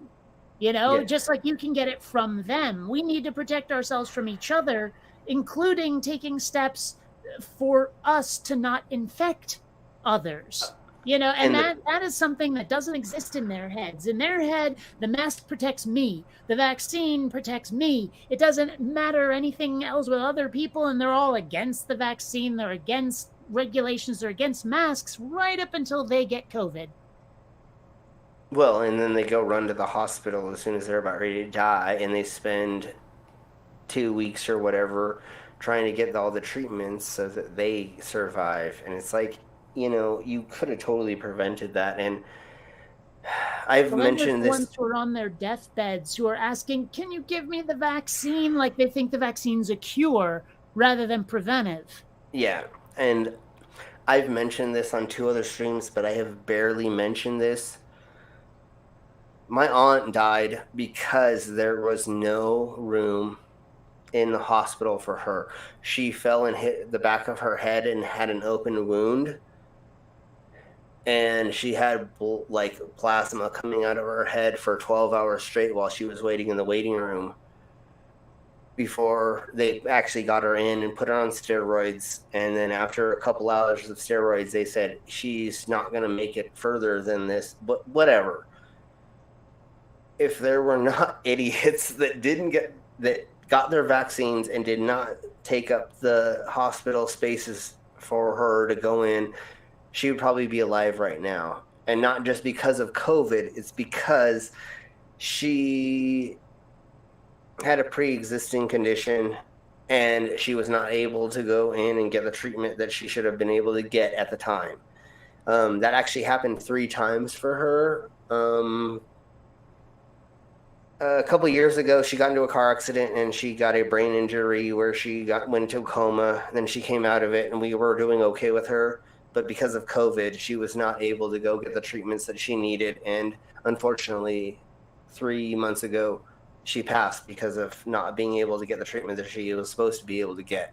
So I personally know why all of you should go get vaccinated, so that, like, if anybody, one of us that's on the stream, that's in the side chat, is going to see this in the future, if any of us had a pre-existing condition or that actually had to go into the ER, we're not able to get into there because of these idiots. And, like, it really sucks because my aunt was a wonderful person, and it sucks to think about how she's not with us anymore just because, like, she couldn't get into a place to, like, get medical, get fixed. Well, and pre-existing conditions isn't a thing. You either have a condition or you don't. A pre-existing condition would have to be one that existed before you were even conceived. Otherwise, it's just a goddamn condition. Sure. Yeah. But like the entire concept of pre-existing conditions shouldn't exist. Okay, it only exists because of insurance companies that are fucking predatory money grubbers. Well, and that's a major problem with the Americas right now, for sure, is the insurance companies. Because we tried to get her into the hospital, into surgery, into other things, and they prevented us from getting her a seat into certain things because they didn't want to do it. And then afterwards, when she died, my cousin had to go into court and prove that he did not kill his mother because she had that hole in her brain that they tried to get her into and they couldn't get her in for like 2 months, and then blah blah blah. She actually had to go in front of a judge and say, no, I did not kill my mother because I tried this, but because of COVID they could not get her into these surgeries and into these places because of staffing. Because how many fucking nurses quit their job in the last 6 months, a year? Half of them, I believe. And anybody in the side chat, please put the statistics if I said it wrong. But how many? I even talked to surgeons, brain surgeons, who are quitting their jobs because they don't want to do this crap anymore because they're being overworked and they can't do this anymore, and they don't want to be put in the position to where they die because these people aren't doing these things and they have a family. A surgeon has a wife and 3 kids. He's like, I don't know if I want to do this anymore. I'll go ahead and be a YouTuber. I've met like 5 different medical doctors that are now YouTubers instead of working in the medical physician, and they're making not as much money, but that's what they're doing now instead. Well, I know at least one doctor is a YouTuber, but Mm-hmm. Yeah, I just met a couple new content creators on YouTube that they're like, I can just make like funny YouTube videos about like why people shouldn't do certain silly things instead of actually working in the field, because I'm not going to die and my kids aren't and my wife isn't, and it's not going to go down the thing, and I can have normal interactions with people instead of being quarantined constantly, because that's what they were saying. I get to be quarantined constantly because I don't know how much I'm being exposed to these people because they're anti-vaxxers or anti-max. It does help that I've been a YouTuber for like 14, 15 years now, and it was my job before the pandemic, so Good. Yeah. That really helped. Like my exposure to COVID has been very, very, very limited, mostly just to going to the supermarket and back. The only like the pandemic really did put the kibosh on any social life I had, so that was kind of a problem. And it doesn't help that the best friend I have here in San Diego just got married to a complete. Well, I probably shouldn't, but I don't like. Yeah, I get you. Yeah. So that did help with limiting my exposure. It's not very fun having just the internet and cats to talk to, but still. Well, now you should have more people to talk to, and hopefully we got a community for you to all. Well, we're trying to expand that for you. But California has just implemented yet another, not actually a lockdown, but it's another mask mandate.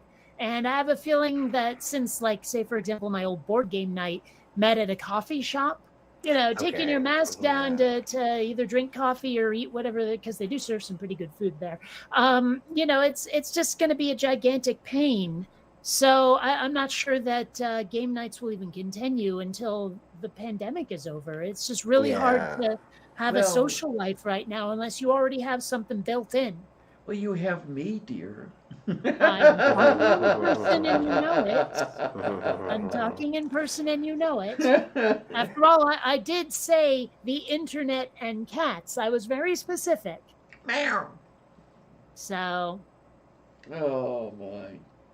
Oh, I'm sorry to hear that, Tina. I just read that right now. I don't know how long that's been up, but I'm sorry about that, Tina. No.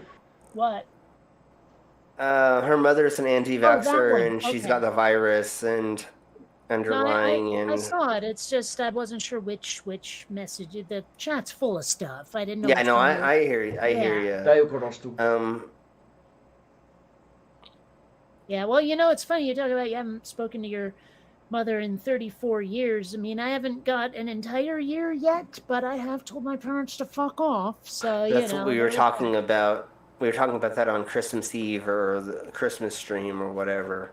So yeah, Yeah. I Yeah, don't know. It's just like, everybody put a middle finger in the chat for Kate's parents, and there you then go. like I was trying to explain what like the problem of like communication and interaction I was having, and my ex-dad said, well, I just don't see it that way.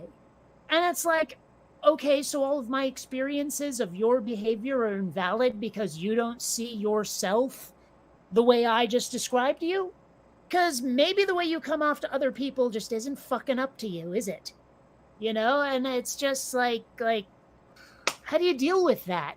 If someone just says, well, I don't see it that way, and it's well, okay, conversation over. I mean, I think that's what finally broke me, because like, you know, I was occasionally yelling, screaming, crying, whatever, trying to deal with my parental units. But when I heard that, I was like, okay, I just have nothing more to say to either one of you, and hung up and haven't spoken to them since. yeah, there's no way to talk to them after that. If somebody says that they don't see it, how, because as a parent or as a person who loves somebody else, you're supposed to say, let me try to figure out a way to see what you're talking about. Okay, maybe I was a dumbass, or maybe I did screw this up. How do we fix this in the future, or how do we work through this? Or let's talk about. Well, they don't admit fault without being badgered into it. Yeah. Like they knew that moving to Mexico the way they did was a big honking mistake, that they screwed up in so many ways, and it took months before my ex-mother was willing to admit it. And even after that, they're like, but we won't set it right. No. All we have to do is say, I'm sorry. And it has to be like, you know, completely covered over. Like I'm sorry is enough. Why isn't I'm sorry enough for you? I'm like, because the thing you did is still a problem and you need to undo it. And they're like, well, we're not doing that. You know, and if it was just this one incident, that'd be one thing. But that is a pattern that I've seen through my entire life out of them, is they think all they have to do is say, oh, I'm sorry. And that's good enough after they've completely fucked something up. And it's not good enough. It's not, especially if you keep repeating the same patterns over and over and over. And every time someone tells you to knock it off, you say no. I mean, one thing I saw recently was like a meme that was describing it defined sacrifice in a way that meant something to me. Because my parents have given me a lot, but it's all been their idea. It's all been stuff they're willing to give, sometimes even eager or happy to give, but there's no sacrifice in them. They would not literally or metaphorically take a bullet for me. If it involves giving something up that they care about, they won't do it. They just won't. You know, it's like that is too far. Whereas, you know, I've given up a lot of things for people just because it made their quality of life better. You know, whereas if I tell my parents, hey, they're my ex-parents, this would make my quality of life better if you just knock it off. Like, by the way, Dad, if I'm in a very tense situation, I'm clearly like angry or stressed, don't crack jokes. Okay, that just makes it worse. You're not lightening the mood, you're making me more tense and angry. But I told him to stop that for decades, and he would not remember it. You know, and my parents often told me, we don't want to have a whole bunch of rules in our head for what to not do. I don't want to have to, you know, like think about it all the time. I want to be able to just do whatever I like, and the hell with how it affects people. And I'm like, well, then no, no, I'm not doing that. That is not a way to live. And Well, that's how you don't have why you wouldn't have kids. If you have children or you have a relationship with family members, you have to be like, oh, how does society, being in society, you have to do that same crap. Like, exactly, everyone has a list in their head of what to say or not to say. Yeah, because I could walk down the street and be around kids and say horrible jokes, and that would be inappropriate. But if I'm at the bar in front of people who are 21 and over, and I crack a joke about my cock or something, that makes sense. So it's person, place, thing. You know, where you are judges that. But we were talking. Well, but what I was saying about sacrifice, right? Having to remember, Not do that. This. You know, even Totally. though you really don't want to, is a sacrifice you should be making for other people. You know, it's a sacrifice almost all of us make. But Totally. and one thing I have noticed is that I get different standards than the rest of the world from my parents. You know, it's like chances are good if someone else asked them, please don't fucking do that, they would stop. But because it's me, not so much, because I'm their kid, I'm their subordinate. You know, never mind that I just turned 46, right? And I'm just sick and tired of this shit. It's like after a while, you start to realize these two are not going to improve themselves by no stretch. In fact, they consider the idea of changing themselves to be unacceptable. But it's just not even on the table. They are who they are, and that's who they're going to stay no matter what, even if it's hurting other people, including people who can't get away from them because we're fucking legally, like, you know, on their family. It's not going to, I mean, there's no blood. I'm adopted. But still, it just, I think I was a bucket list item for them. I don't think they actually wanted kids. I think they thought that they were supposed to. I mean, hell, my dad had a vasectomy before he met, well, my ex-dad, before he met my ex-mom. I'm going to have to get into the habit of doing that. You know, and I think it was some weird hippie-ish thing of like, well, the world's overpopulated enough and I'll just adopt. I did ask my mom once, and she really would have gotten pregnant if you know, ex-dad had been able to, but, you know, they ended up adopting me. I don't think they ever really, like, I don't think they wanted the responsibility, the obligation that comes with having a kid. I think they just wanted to have a kid, checkbox, and that's it. Yeah.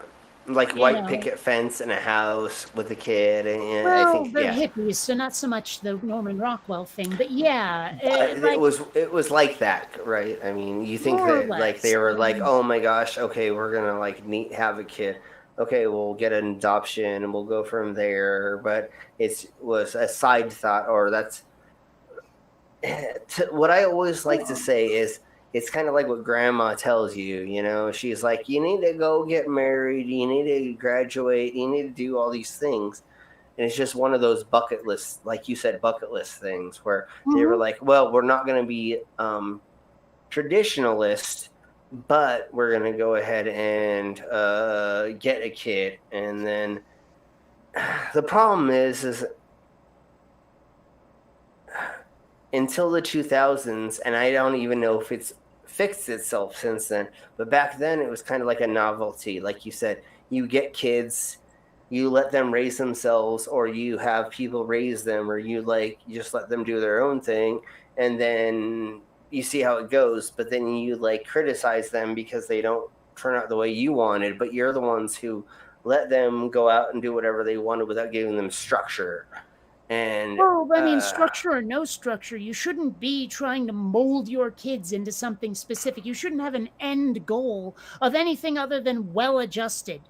Yeah, totally. Yeah, totally. You know, like I don't know if either one of you follow the Vaughn thing, but the Vaughn dude thing. But he said the other day, "Oh, I want 3 more kids because I want to mold them into what I want them to and how I want them to think." It's like, oh my God, he's 65 years old, and he's saying he wants 3 more kids just because he wants to turn them into his little robots that follow whatever he does. And it's like, no, that's not how this works. You don't need kids to turn them into bad versions of you. You want to say, hey, I'm going to do this. I'm going to work on this. Or like, let's like, I don't know. Cause I don't know who this is, but I don't like this person already. Who? This Vaughn or whatever you're talking about. Oh yeah. He's an old gentleman who's his wife just died 2 weeks ago. But I don't know. We might have to delve into that a little bit later. He is a very horrible person who claims that he worked in the military when he didn't, as far as he says he did, and he has abused his kids, and there's a whole bunch of other things that me and a couple other, well, let's say this, other content creators have brought me into this to kind of like help devolve how horrible this person is. So there's Vaughn, there's Shani, there's G-Man, there's a couple other content creators. Well, Okay. I know like those Shani people. and G-Man all too well. Yeah, but Vaughn is one of the people that is in that little category with all of them. You know, I completely forget what the guy's name was, but there was this one dude. He looked like a complete surfer boy. Like, I wanted to say skater boy, but part of me says surfer. And he was teaming up with this other guy. Don't say Nitsit, Witsit, and then Nathan Thompson. No. Dude's Okay, name's like okay. Off the Mark or something, Okay, which is okay, weird okay. because why would you call yourself that? But or Missing the Mark, something like that. I don't remember. Okay. Yeah, But like those two got together and for a little while tried to rip on me. It didn't work very well, but I only debunked one of that guy's videos, but he was such a smug, smarmy little prick. So I don't know. Oh, good times. Yeah. Wish I could remember who that was. It is so easy to debunk these silly little punks. I mean, they think they're smarter than us, but it's like if you can do a little bit of math, you can pretty much debunk any of these idiots. Let's see. There he is, Missing the Mark. Maybe his thumbnail has the dude in it somewhere that I'm thinking of. I don't know. Is he still active?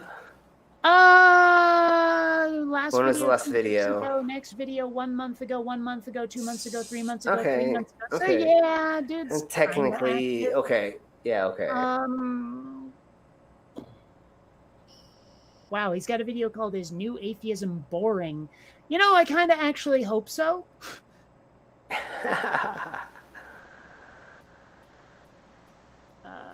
I don't immediately see the guy that I'm thinking of that is associated with him. I may have to go through my own videos to find him. Okay. But no, this Missing the Mark guy is such a putz. I don't know. It's actually been a while since I've even paid attention to him. I don't remember why he's a putz. I just remember every time I like just sort of every time I encounter him, I'd roll my eyes and be like, okay, I found the guy. Well, I found the video he did with the guy, but I don't actually see his. I don't see his name. Where? Okay, maybe I don't see the guy. He was in the thumbnail. Where'd he go? Well, you know how they do those things. They use thumbnails that have nothing to do with the fucking video sometimes. Let's see.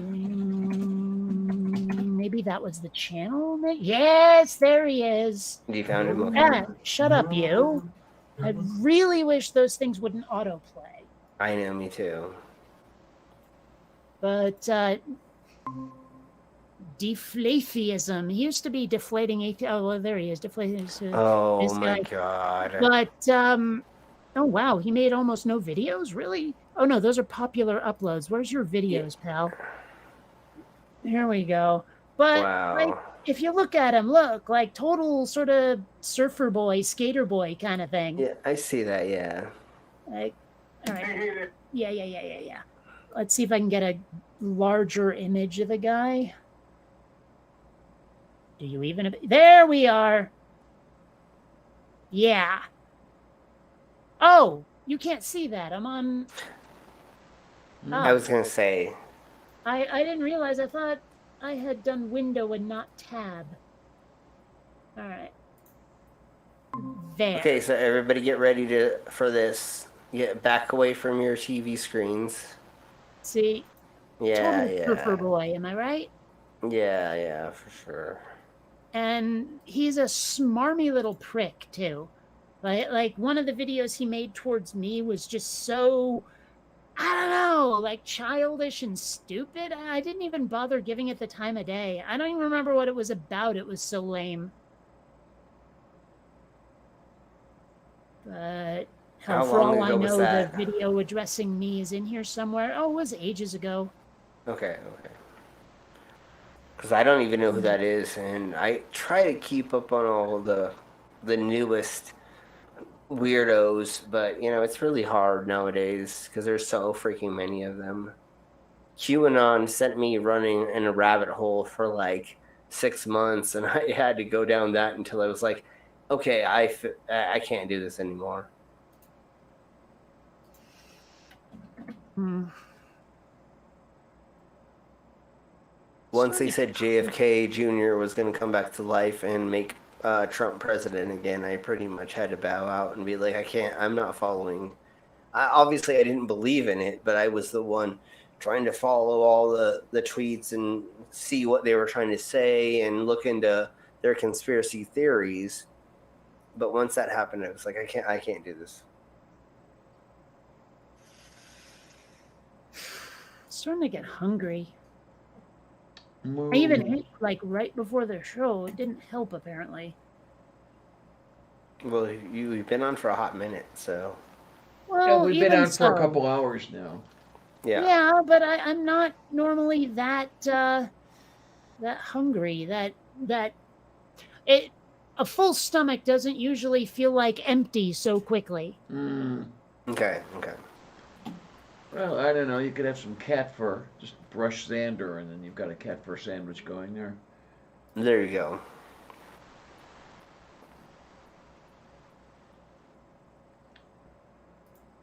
Hey, what are you looking up right now? Nothing. I wanted to post something on Twitter, and now I suddenly realize, all those notifications are going to go away if I don't read them, and so I won't know where I was and what I was reading. Yeah. Well, Twitter's been treating me nicely lately. Instead of completely refreshing the page, they just put up a line that says some number of new posts, and I click on that to get them going. So Yeah. now I know I can go back to where I was. Yeah. It would drive me crazy when I would try to go back to where I was and it would disappear.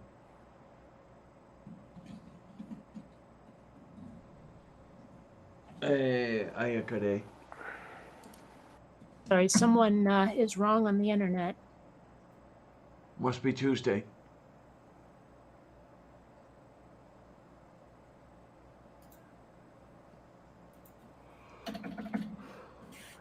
Twitter.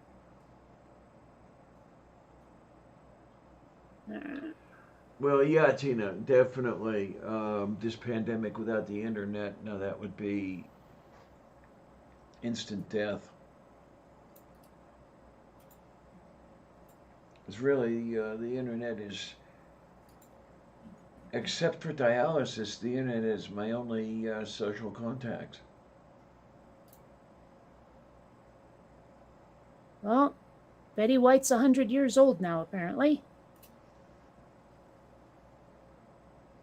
I thought her birthday was in January. I don't know. I saw a magazine cover. Maybe it is in January, but still.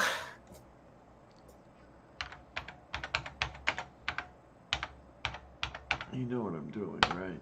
I don't care. 17 January 1922, she was born.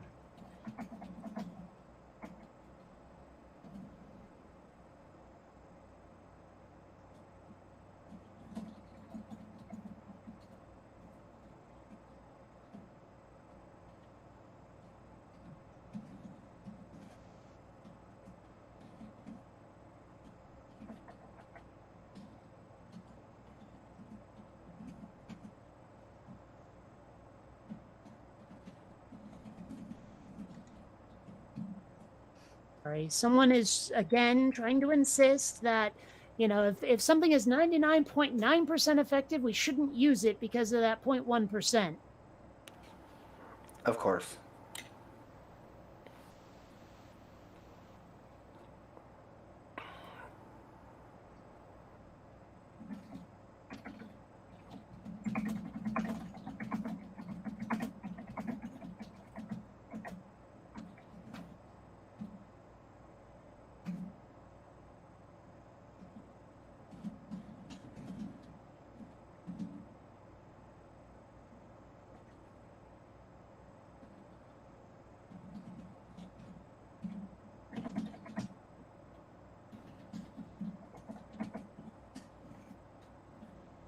sorry. This is so stupid. This person is refusing to answer.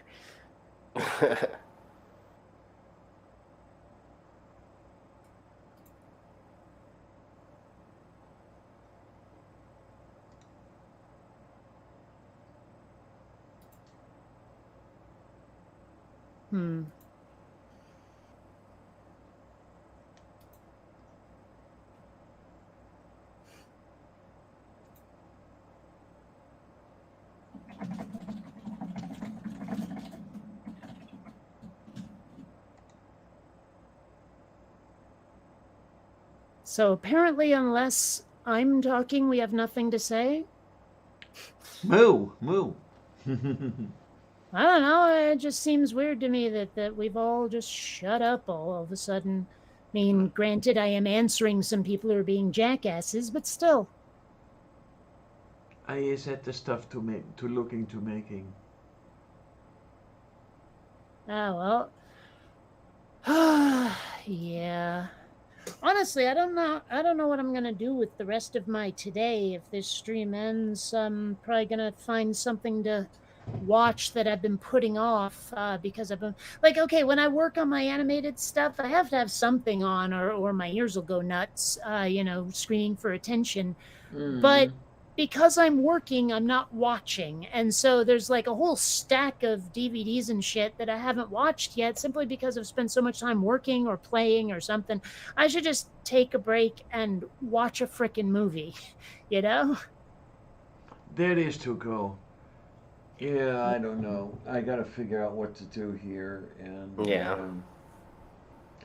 I've already had a turkey wing, so that's good for dinner.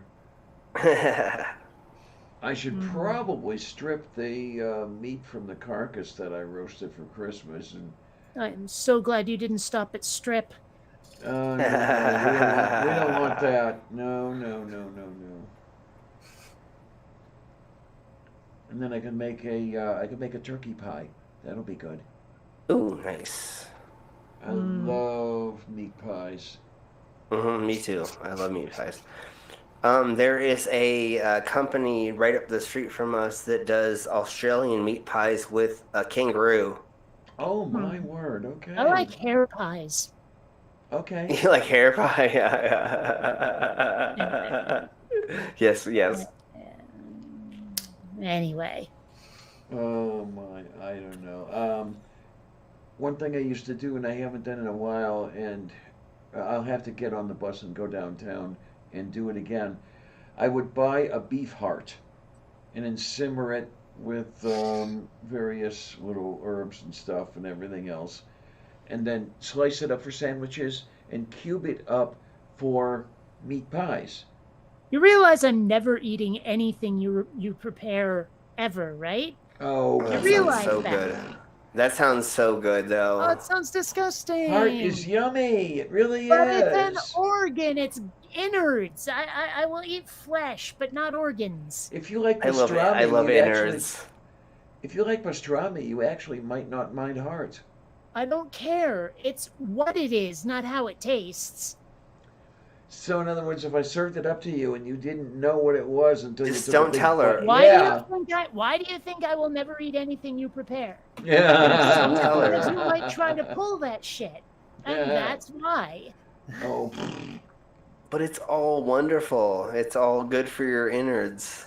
Blech. No, I no, can't get enough. I will eat steak. I will not eat guts. steak and kidney pie. No. You know what's my favorite is Maybe lingua kidney bean tacos. pie. You know what Oh. lingua tacos are? Knowing I know what fish lingua, tacos they are are. made with tongue. Yes, I know it's what, tongue. I know, So I know what it's fish tacos are. lingua's tongue. I love tongue tacos. It's my favorite. Oh my! Ugh. One of my favorite things. No. Have you ever had kishka? Yes. Yeah. Uh-huh.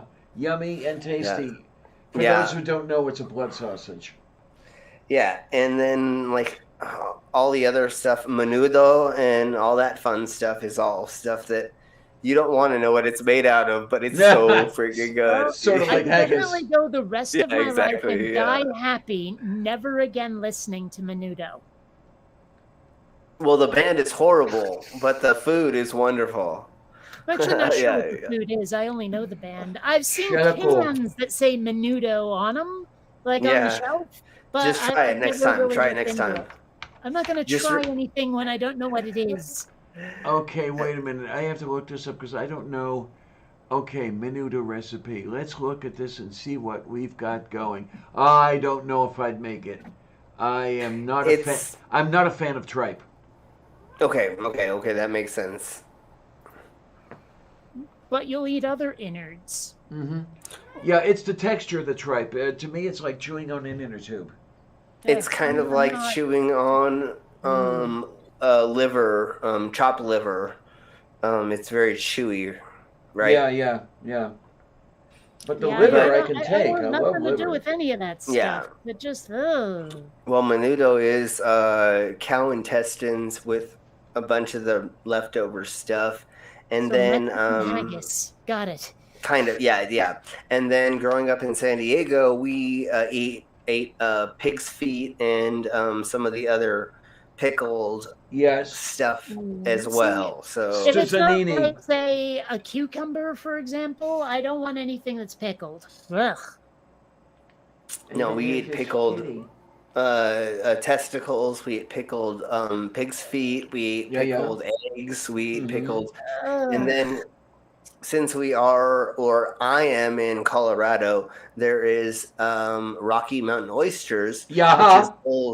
which is bull's testicles. So we Yeah. fry bull's testicles and we eat them. Thank you, but no. It's amazing the stuff you can eat, really. And, I mean, you can eat almost No, it's everything making off of stuff people the will body. eat, not what you can eat. Well, mainly Rocky Mountain oysters are what you do to people visiting the state. If there's somebody who's never heard of them, you're like, "Hey, have you ever heard of Rocky Mountain oysters?" And they go, "No," and you're like, "Hey, let's get a 12-pack." And then you get them to eat half of them, and then you tell them what it's made out of. and it's, hey, great. Let me have the rest of them. I have That's never. what I do is I will not eat an unfamiliar dish without asking what the fuck it is first. yeah. Never. Will not happen. So- My as a teenager, one of my best friend's mothers was Mexican, and her husband, who was deceased, was African American. So she made black and Mexican dishes together, and so you got menudo. You would get like this Chicago and voodoo, Louisiana stuff inside of San Diego stuff. So it was Mexican and like Louisiana textured together. Oh my God, she made some of the best food you'd ever taste. Like she'd make menudo, but it would be like Louisiana flavored, or she'd make this like enchiladas with Louisiana flavoring, and it was some of like the Okay. best food I ever had because it was this like mixture of these two worlds that you never think to put together, you know? I do wonder about that sometimes, like some of the different fusion restaurants that are out there, and which ones haven't been tried that might Yeah. work. You know, I mean, like I could see maybe mixing Italian and Greek, but I'm Yeah. not sure if you can necessarily mix, say, Italian and Japanese. No, there are Yeah. definitely flavors that probably wouldn't melt together. That's what was so wonderful about having Louisiana and Spanish spices put together. Like these spices that they had that she made, oh, dude, it was so full. It wasn't like too spicy. It wasn't too bitter. It wasn't too stingy. It was just this like perfect in between where you were just like eating like mouthfuls of it at a time and you couldn't Mhm. stop. Well, you know, Italian and Mexican could really work. Come to think of it, there's a lot of There- like similar spices, and there's you know, a lot of tomato and Yeah, stuff. they're very I close. think They're you very could close. probably make- Yeah. Now, I can't imagine like say a pasta taco, maybe a pasta burrito. I don't know, but I mean, still, it could Wait a work. minute. That's it. I'm getting an idea of a burrito. The wrapper is lasagna noodles. And what would you have inside? Well, but no, Um, wait, no. You might as well just make a calzone at that point. okay. Well, Well, I mean, the well, look, calzone is more bready, isn't it? no, but that's not Well, the it's point. That's not baked. the It's point. That's not the point. That's not the point. That's not the point. The point is that lasagna noodles at that point. I mean, you might. I mean, the outside of a burrito is kind of bready. I mean, it's Yeah. like a soft taco, but still kind of Yeah. bready. You Hmm. know, it seems to me that replacing that with the outer bits of a calzone makes a it's lot more more. sense than using lasagna noodles, especially since the lasagna. I mean, like a burrito is wrapped up in one solid thing, right? But Yeah. lasagna Yeah. noodles could easily come apart and not contain whatever's inside. I grant you. Um, Yes. mind you, Yes. I was picturing a burrito wrapper full of Italian stuff rather Yeah. than Yeah. Yeah. something Italian full of Mexican stuff. So Yeah. that's why Okay. I was Okay. picturing like a Okay. pasta burrito or Yeah. like a Yeah. burrito calzone kind of thing. I don't Okay. know. Yeah, Okay. yeah. And I think that's pretty much where a calzone came from, is because I think that's kind of what it is. It's pretty much a burrito encased in Italian Well, I mean, stuffings. there's a couple of things like that. I mean, I have to wonder, like where did gyros come from? Because they sure look kind of soft taco-y, you know? Yeah. But I think it was because that was the easiest soft bread to make at the time, and then making a thing of meat that you could just shave off Well, was just the easiest thing to do at the time. Oh, it I is love interesting. gyros so much. They are really good. It is interesting like convergent evolution that happened with cuisine. You know, like something starts in Yeah, one country and in another country, and they're very yeah. similar, but not exactly the same. But it's like these two civilizations never merged, kind of thing. Although Well, there are just a lot about of every. things, there are a lot of things where it's like, okay, actually, stuff you associate very strongly with a certain country actually originated in a In completely another, different culture. Right. You know, like yeah, as I yeah. understand it, Italy got pasta from Asia. You know, Right. They did. you wouldn't think it, but you know, like in because when I think of pasta, I think of Italy, I think of marinara, I think of all that stuff, and then you know, I think of Asia as having noodles. You know, granted, pasta is still noodles, Is a but no noodle, but one. yeah, no, it's a But no different. one calls, you know, like Asian noodles pasta. It just doesn't happen. You Well, and know, where did tomatoes originate from? South America. Yeah, really, and that's a, so every I know, right? no, and that's the thing, is everybody thinks it's Italy, or they think that it's Spain or something over My first there, thought was when it Greece, wasn't. but yeah. Yeah. And again, it was in another place where, they just were able to use it in the way that they were to make the dishes they were making at the time. Um, uh, Tomatoes were like a huge commodity for like 200 years or something like that. Like nobody really had them for a hot minute. And then they were slowly able to start transplanting them or growing them in places, because like one of the things about Germany is they have so many hills. That's why they have wine. And there's places in Europe where they can't grow other things. And so Well, when I went to Germany and Holland, it was really weird because tomatoes were, this is in the 90s, was hard to grow. And so they didn't give you packets of ketchup. They give you packets of mayonnaise because they were able to, like, yeah. So we didn't have ketchup when we went over to Europe, unless you wanted to pay money for it, because it was hard to grow there. Well, I don't, you know, I was thinking about the like fusion ideas, and given that India and say Thailand are both very curry based, I wonder what you could do meshing those two. Ooh, that would be amazing. Yeah. You know, chicken tikka pad thai. I don't know. Oh, that would be Yeah. so amazing. It does sound kind of good. I don't know. Give me some ideas here. Yeah. You know, I mean, it's worth a shot. There are a lot of those fusion places out there now. So Yeah. Fortunately for me, I dated a top chef in Denver for a couple years, so and not she a would bottom actually chef.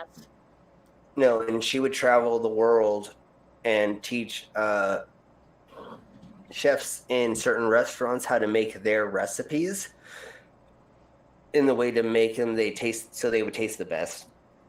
So her and I would be drinking downtown Denver, and she would be like, "Hey, you want to go to this place?" And I'm like, "I don't even know what you're talking about. I have never heard of this place." And she would just call them up and be like, "Yeah, I'll be there in 5 minutes," and we'd show up. And I found out later, like, you had to get a 3-month had a 3-month waiting list in most of these places.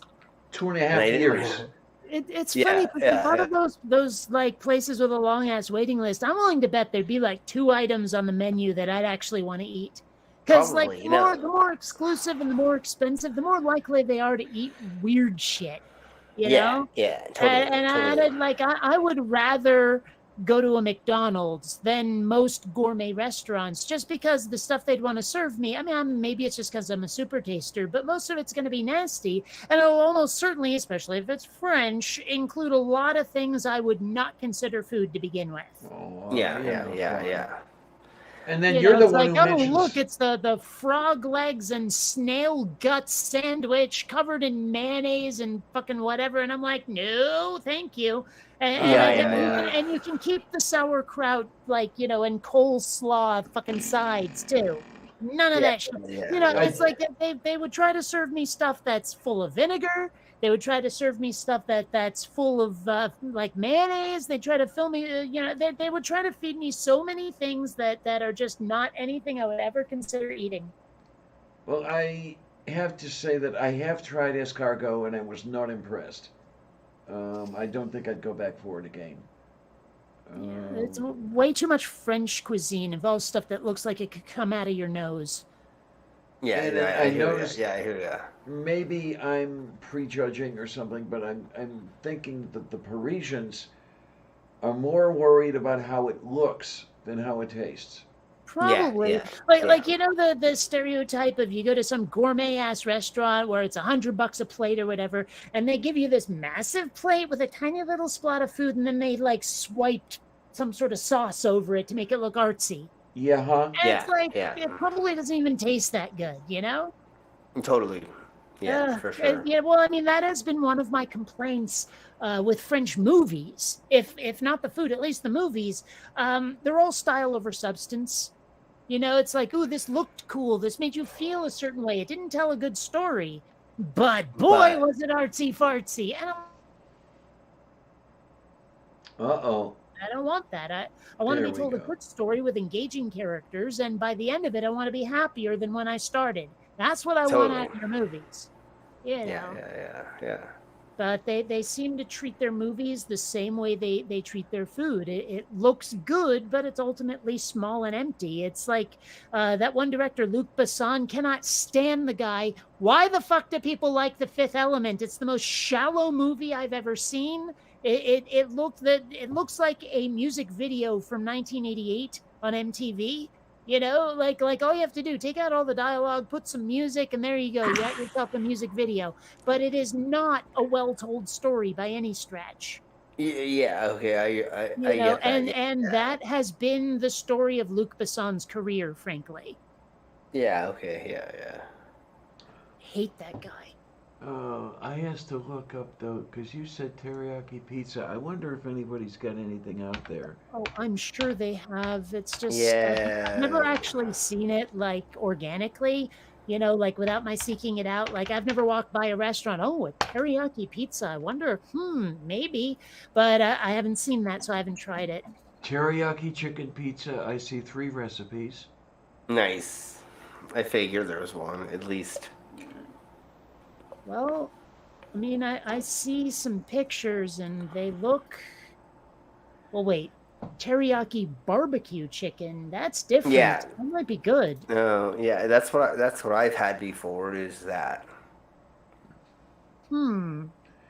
Okay. Hot sizzling grilled chicken teriyaki pizza with fresh pineapple and bacon. All right. No.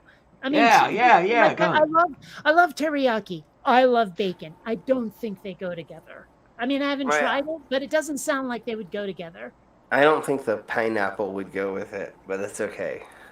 Well, I mean, I'm of the never humble opinion that Hawaiian style pizza is okay, but otherwise, pineapple on pizza is an abomination and shouldn't be done.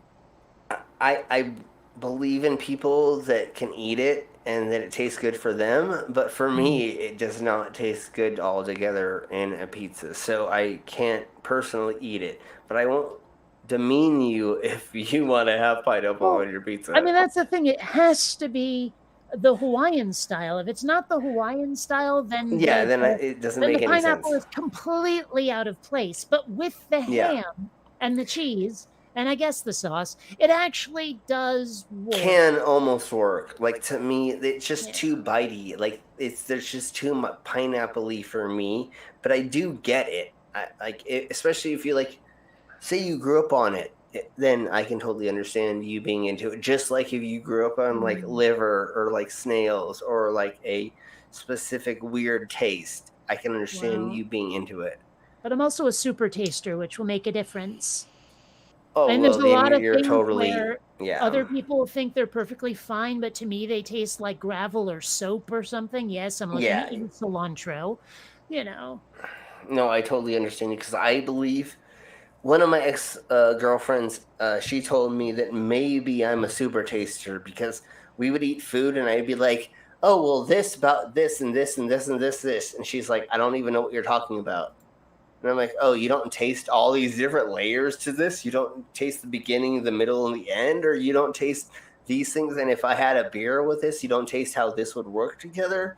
She had no idea what I was talking about. So I think I am. And then when I was dating the top chef, she would love me to sit down with her to eat food because I could go, oh, well, there's a bitterness here. There's this saltiness. There's this here, and she would go, oh, well, I can understand that on your level.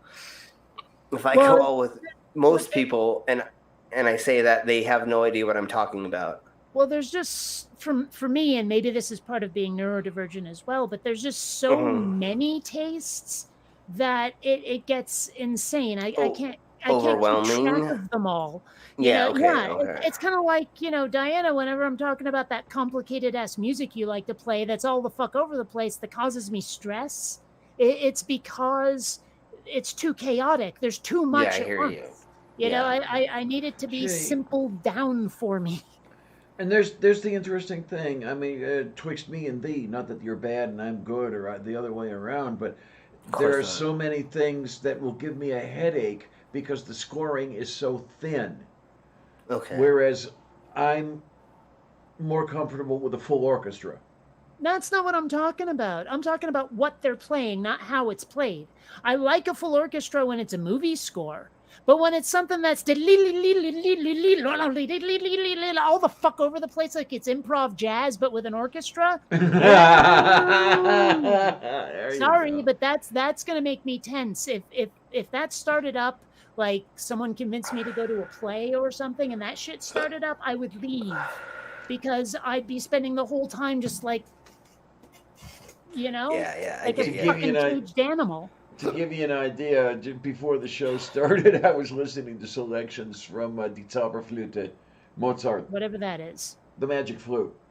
Oh, you couldn't just say the fucking magic flute so people who don't know the fucking German could know what you meant? The name is Die Zauberflöte. Yes, but when people in this country who speak English talk about it, they say the magic flute because that's the name people know it by. I know people who know it as Die Yeah, yeah, Zauberflöte. yeah, yeah, yeah, yeah, yeah, yeah. You know what I'm fucking saying.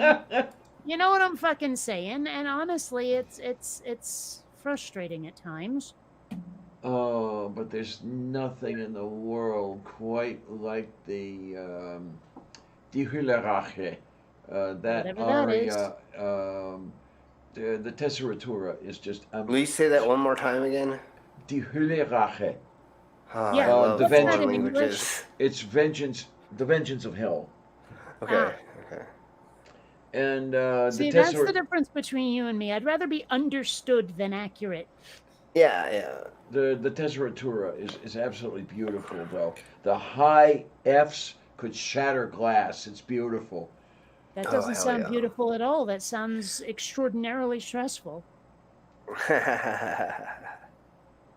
Being a music producer, I love understanding the high points and the low points and different ways that you can cause the emotions through um, just musical notes and progression of musical notes to cause somebody to go into like a trance state and or a calm state or a state of feeling like they're in immediate danger or whatever. I mean, there are definitely ways that you can present even lights, even there's so many things that you can do to create a person's to direct a person's consciousness into a certain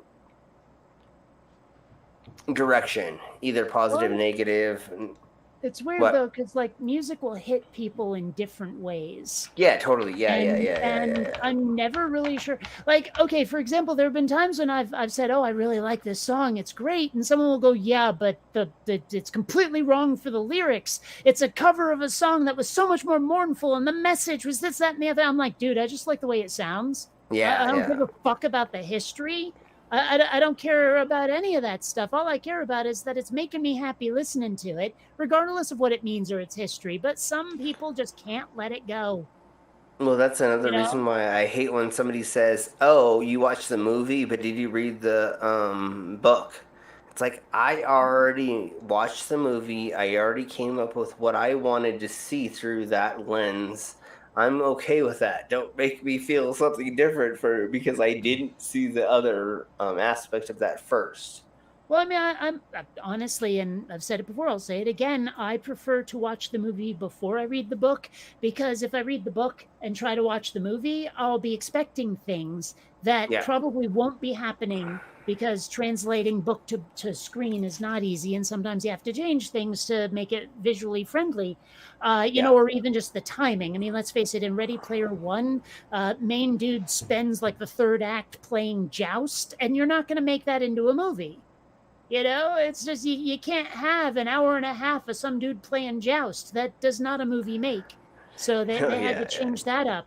But I mean, it's like, oh, I don't know. Oh, right, we were talking about book and movie and all of that. Hmm. I do think it's a good idea to read the book after the movie. It's easier to read the book after the movie, I think, because you may have expectations, but at the same time, it's less difficult for them to be defeated, I think, if you read the book after. It's like I really didn't care for 2001: A Space Odyssey, the movie. The book wasn't bad at all. Right, right. It was very different though. If you read the book and then go see the movie, you'll be asking why the fuck are they at Jupiter? The book took place on Saturn. Well, not on Saturn, but you know what I mean, in Yeah, Yeah. right, Saturn right. orbit. And so it's like if I had read the book first, I would have been pissed off. But for some reason, reading the book after, I'd be like, oh, okay, sure, Well, fair actually, enough. I did read the book first. I read the book when I was 14, something like that, and I didn't see the movie until much later. And I'm happy that I read the book first because I wasn't confused by the movie's chaotic ending. Oh, I what the fuck basically was knew up what with was that? going on. Yeah. Yeah. Yeah. Yeah. Like, I could almost see the end of the movie if it wasn't quite so. The word I'm looking for, I guess, is noisy, but that's not. It's like if it had been a little more, I don't know, Structured. contemplative or like trying to be deep or something, but instead there was a lot of like sounds in it, like and all of a sudden it's a close up on someone's eye and a loud buzzer sound, and I'm like, people have told me to watch this high. I don't think I ever will. No, not No, high. that would be a bad trip Or, right or there. even on Yeah. acid. It like, well, it'd be worse on acid. Yeah, I don't get people doing that, but whatever. Point being, I don't.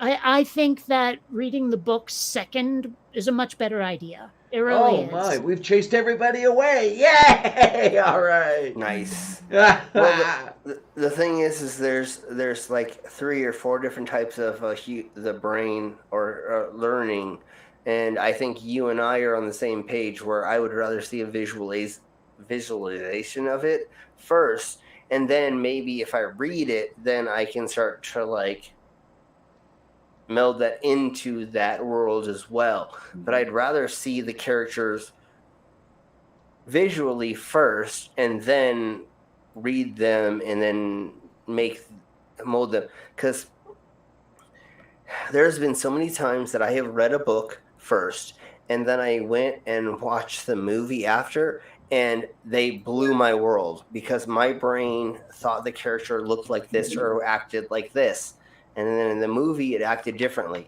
and it screwed up my world. I would rather see the I remember reading the Harry Potter books and then going to see the movie and hearing all of the British pronunciations. And I was like, wait a minute, since when the fuck is that a Patronus? That's a Patronus, that is. You know, it's just like it didn't make... And I had no idea how the fuck to pronounce Hermione. Okay. You know, things like that. Although it does still kind of amuse me that JKK Rowling actually tried to convince people that Hermione is... No, she's really black, when there's like lines in there about her alabaster skin. You know, it's like, yeah, nice try at the tokenism there, lady. But yeah, it's just like well, let's put it this way. When I went to see those movies, I kind of wanted to see Peeves, the really annoying ghost, but they cut him. They cut him out of every movie. It's like he doesn't exist in the movies. If I had like watched the movie and then read the book, I would have been a lot less disappointed.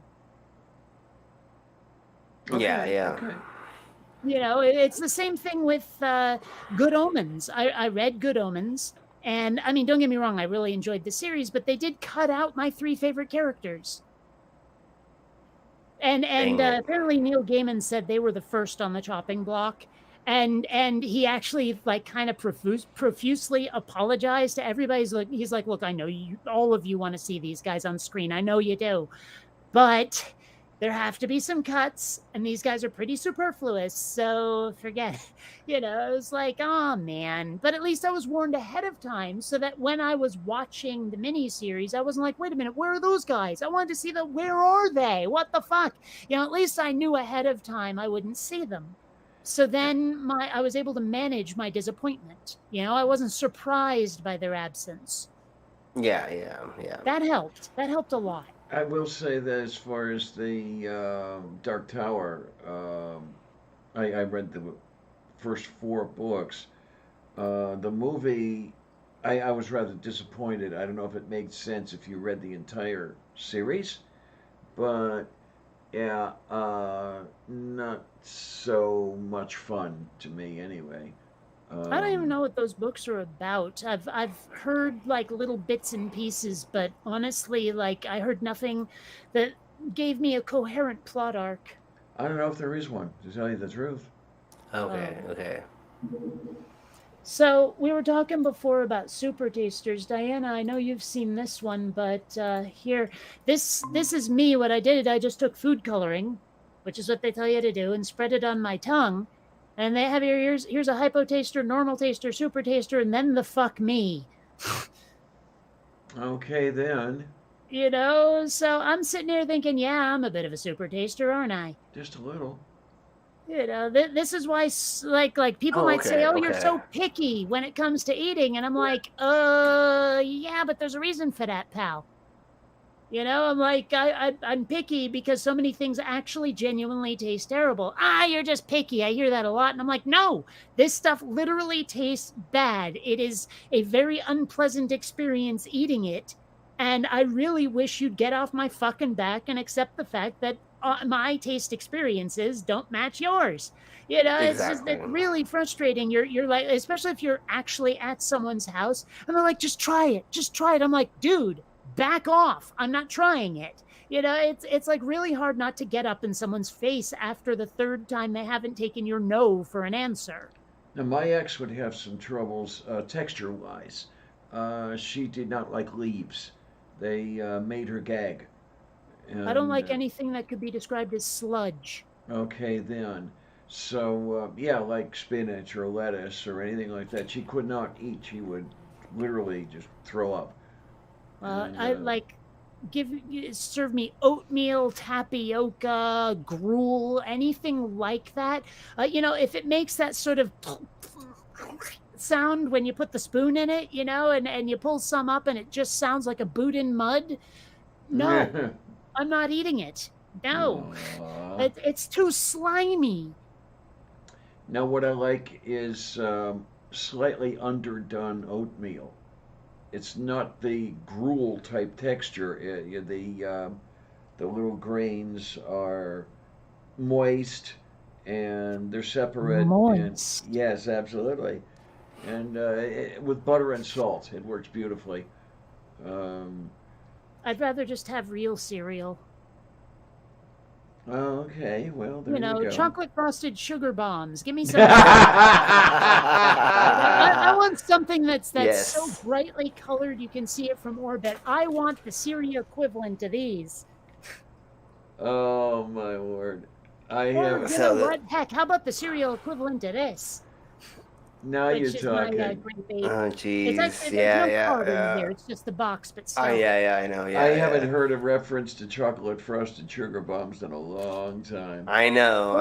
Well, I have a bunch of comics and graphic novels and shit over there, and most people these days will play around on their phone when they're on the John. I'll just take like Calvin or Tintin or Foxtrot or heck, I don't know, ElfQuest, Watchmen, whatever, and leave it on the shelf in the can, and yeah, ready-made reading material right there, and no Yeah. danger of dropping my phone into the bowl. There you go. Exactly. It's Yeah, not a good thing when totally. that happens. No. I mean, I've but never that's done that, but still. No, that's awesome that you have that kind of reading material. I've got a whole So- bunch of Calvin here, a whole bunch of what's Boone the County? one? Yeah, thank you. That's the one. Yeah. Yeah, and, I've got that too. And the other stuff I've got is I've got some of the old daily Superman and Batman, the stuff that ran in the newspapers. Oh yeah, That's some good I stuff. can't even imagine. Like, I remember when I was little, they had a Star Wars newspaper strip, and I never could follow it because, like, I didn't always read the paper every day. I mean, I did get into the habit of, like, snagging the paper, reading the comics, and then refolding it and putting it where someone who wants to actually read it can find it. But for a while there, I tried reading those comics. I guess I just couldn't remember what happened last time or something. I don't know. Okay. But yeah, I did like serialized newspaper comics are weird. Yeah. I used to love them all. My word. Revealing my age, I would read Dondi, if you remember Dondi. I remember Blondie. Now this is the little boy in. I'm trying to remember where the hell that was set. What area were you at the time? Where was I living? Yeah. What area? I was living in Cleveland. Okay, so the East Coast-ish kind of. Okay. Yeah. All right. Not quite East Coast, but yeah, I've you never know. heard of Dondi, whatever it is. Yeah. Um, So growing up on the West Coast, I don't know if I've ever heard of that. Let me see if I can. Let's see. I mean, like I also didn't much care for Mark Trail. I think that space could have been better used. Oh Trail. yeah. Really not the yeah. world's biggest fan of Shoe. I never understood why it was called that anyway. It's just a bunch of anthropomorphic birds. Right. Okay. I did what we enjoy got? Foxtrot a fair bit, but it got very repetitive after a while. You know, it's like how many Okay, different okay. ways can why am I blanking? Jason torture his sister with his pet lizard. You know, over Okay, and over and okay, over. It's always okay. the same. I don't know. And all right, the character looks like this. If you've ever seen that face. Oh yeah. Okay. Maybe. Dondi. Yeah. Okay. I don't know. I recognize it. Is this But kid? it's old school as I- crap. This is gonna sound terrible, but is this kid ethnic? Not that I know of. No. It just was done. Well, where'd the name come from then? I don't know. I really don't know. Yeah. It's very old school though. Yeah. Hmm. And I used to read the Blondie and Dagwood stuff, and Beetle Bailey. What the hell? Hmm. was Beetle it? Bailey. Oh, Beetle Those Bailey are was good. fun. Wizard of Id, Yes, yes. Wizard of Id. Yeah, Garfield, of course. Of course. yeah, of course, yeah. I do And then like Peanuts. Foxtrot, but eh. Oh, that's right. I was gonna. Let's see. Where is it? No. There. Have you ever seen How I Met Your Mother? Not I. Okay. Yeah. There is a character named Doug who I swear is grown-up Mo from Calvin. Right here. I mean, it's mostly the hair and the black shirt. He's also a fairly large fella. But I'm telling you, that is Mo. Hey, this is interesting. I did not know this. I looked in the Wikipedia, and Seriously, look at him. It looks like that. In Yeah, fact, yeah, I get. Yeah, I see it. I see it. I see it. Yeah, It's yeah, totally yeah, Doug. yeah. Mind you, with Doug, it's later revealed that the hair is a hairpiece. It's a toupee, but still. It looks like it. Yeah. Yeah, but this thing over here, we got Dondi's original backstory describes him as a 5-year-old World War II orphan of Italian descent. Told ya. The boy had no memory of his parents or his name, so when a pretty Red Cross worker said he was a dandy boy, he thought she was naming him Dondi. Oh. See, Okay, then. I knew that kid was not native to wherever that comic was set. I'm not sure why. I think it's just how he was drawn. But he came off like the artist intended him to be, like, not from, like English is the kid's second language. I knew the artist intended that from how he was drawn. It's kind of like, you know how early Tintin, it got better later, but early Tintin was kind of fucking racist. Oh, yeah. And it just sort of gave off the same kind of energy as the foreigners in Tintin. I don't know. There's times I feel like as much as I have a hard time reading people in the moment, it's easy to figure people out as a gestalt, if that makes sense. Like you are this kind of person under those circumstances, aren't you? I'm right fairly often, actually. It's weird. But But the analysis has to be at a remove. It can't be like in the moment. Otherwise, I'm gonna fuck it up then because I'm too invested. It's not until like later if I step back and think about it. Moo. Very moo. It's kind of like, okay, I have this moment. I've been mentioning, being a bit neurodivergent, and one of the symptoms that led me to suspect and want to get further tested to see what the hell's going on up here was just that hypervigilance is one of those symptoms. And, it's just noticing things people don't. And I remember I was at a doctor's office about a month ago, and the medical assistant was like leaving. And she said, oh, and you've been a great patient. If you need anything from me, here's my name. And her name was kind of unusual. It's Blue. And I said, oh, great. That's my favorite color. She goes, wow, that's awesome. Most people hear Lou. And I was like, yeah, but it's tattooed across your knuckles and it's on your name tag. And she's like, wow, observant. I was like, doesn't everyone do that? Apparently not.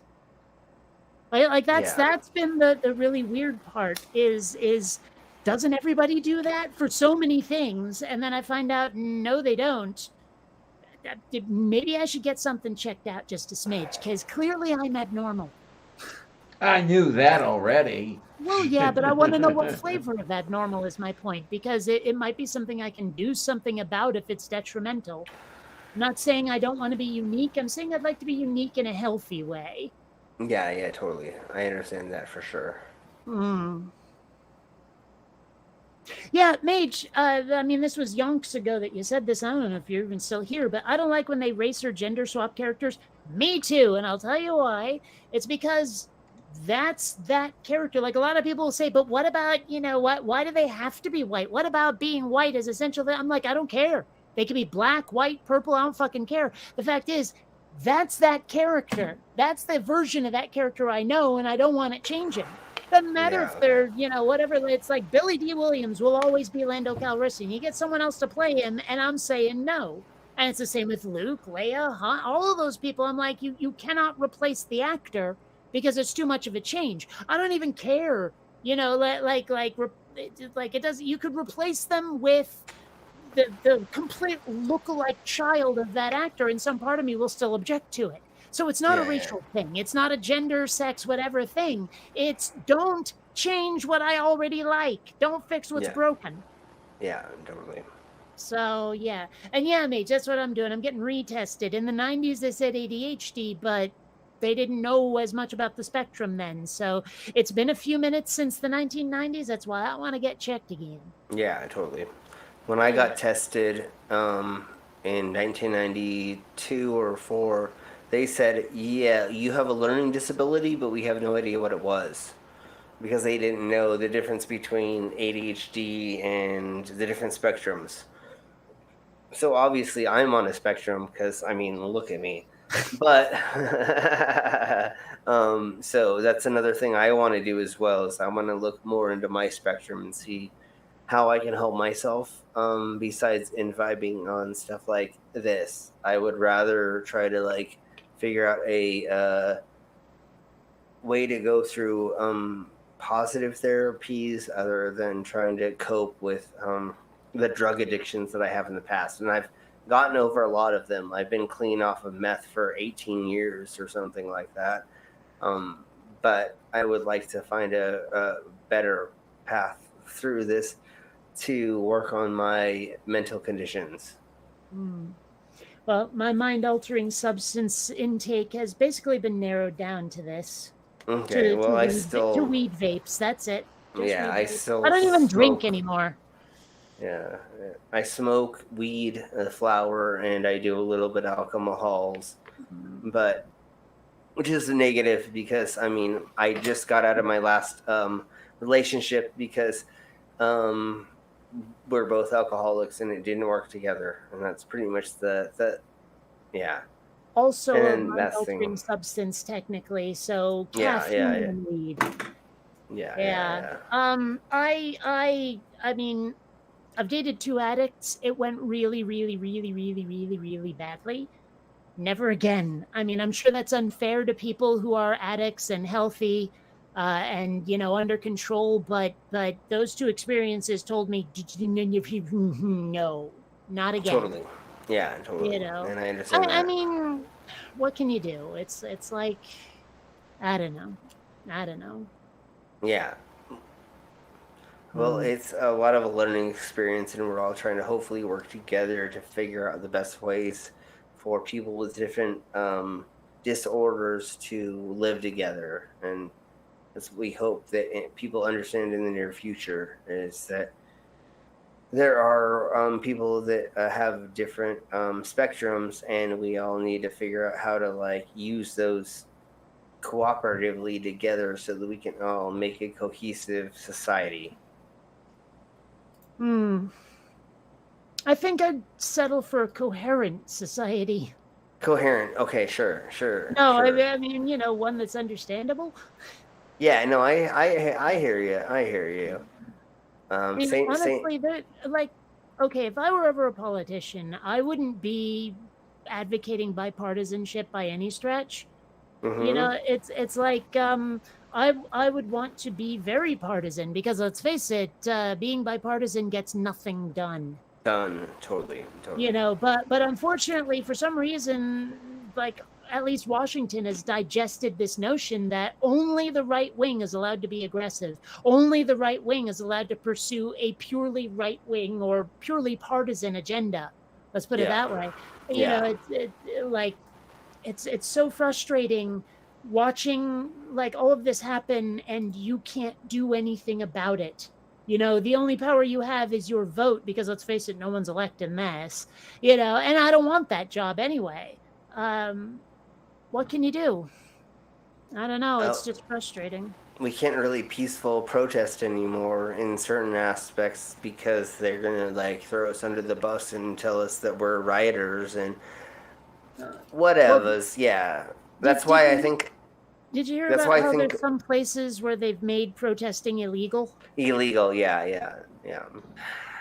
But that's why I think... Going to hell in a handcart. Well, that's why I think what we're doing tonight and in different streams and on different channels, and different content creators are trying to bring is, well, at least this is the most legal way that we can do this. And like, maybe there's only 14 people watching right now, but like, how many people are going to watch or see this in 2 years? I mean, we can slowly, hopefully, integrate our sanity into the upcoming generations. Well, I don't know. I mean, I hear a lot. Like I've been hearing a lot of news reports and stuff about how, uh, like children, especially like younger children, have missed out on a lot of school, a lot of social experience that comes with school. Like I mean, even if they've had the virtual lessons, they really haven't had, just that chance to get out into the world and and poke each figure out other and and get and as a teased result, yeah as a result, I don't know what the next couple of generations are going to be like. yeah I don't know how healthy or if they'll be healthy. It seems like they could be pretty fucked up because of well this. Then again, it might be the kind of thing that just, water off a duck's back. It was 2 years. It happened all that time ago. It didn't leave any scars. I mean, I guess it depends yeah person to person, but still. well my ex girlfriend, her son was a 18-year-old, and he's been an incel for like the last 4 or 5 years because she sheltered him. And just watching like the way he's progressed, even though we do have a pseudo positive way to get out of the internet or to not use the internet in a negative way, he was definitely just using it in a negative way and propagating it. And like, it's going to be weird in 10 years to see the people who think that they're like completely right all the time because nobody's rebutted them. They've been stuck inside of a Bubble? yeah, Echo chamber? echo chamber is what I was thinking of. Thank you very much. That they don't know how to think outside of that. And so there's going to be a problem soon where these kids are like, "Oh, I'm completely right," when they've never had real life experiences where some of us have gone out and like been to concerts, have been to protests, have actually been out on the front lines and seen the way the world works firsthand. So yeah, it's going to be very interesting in 5 to 10 years to see these digital warriors do whatever they're going to do. I don't know how to put it other than like they're digital warriors. Well, I don't know. I mean, I guess we'll see, but it's like another report I saw was that a lot of young people don't think that this country is even salvageable at this Yeah. point. Yeah. And I have to say, I kind of agree. I mean, Calexit is dead, but I kind of supported it. For those who don't know, Calexit was the idea of California seceding. It started under Trump, obviously. I still think it's not the worst idea in the world because this country, I think it's too polarized to stay one country. I don't think that the differences are reconcilable. I mean, the only thing I think that might help is if we solve a bunch of problems in a very partisan way and then say, look at what we did for you.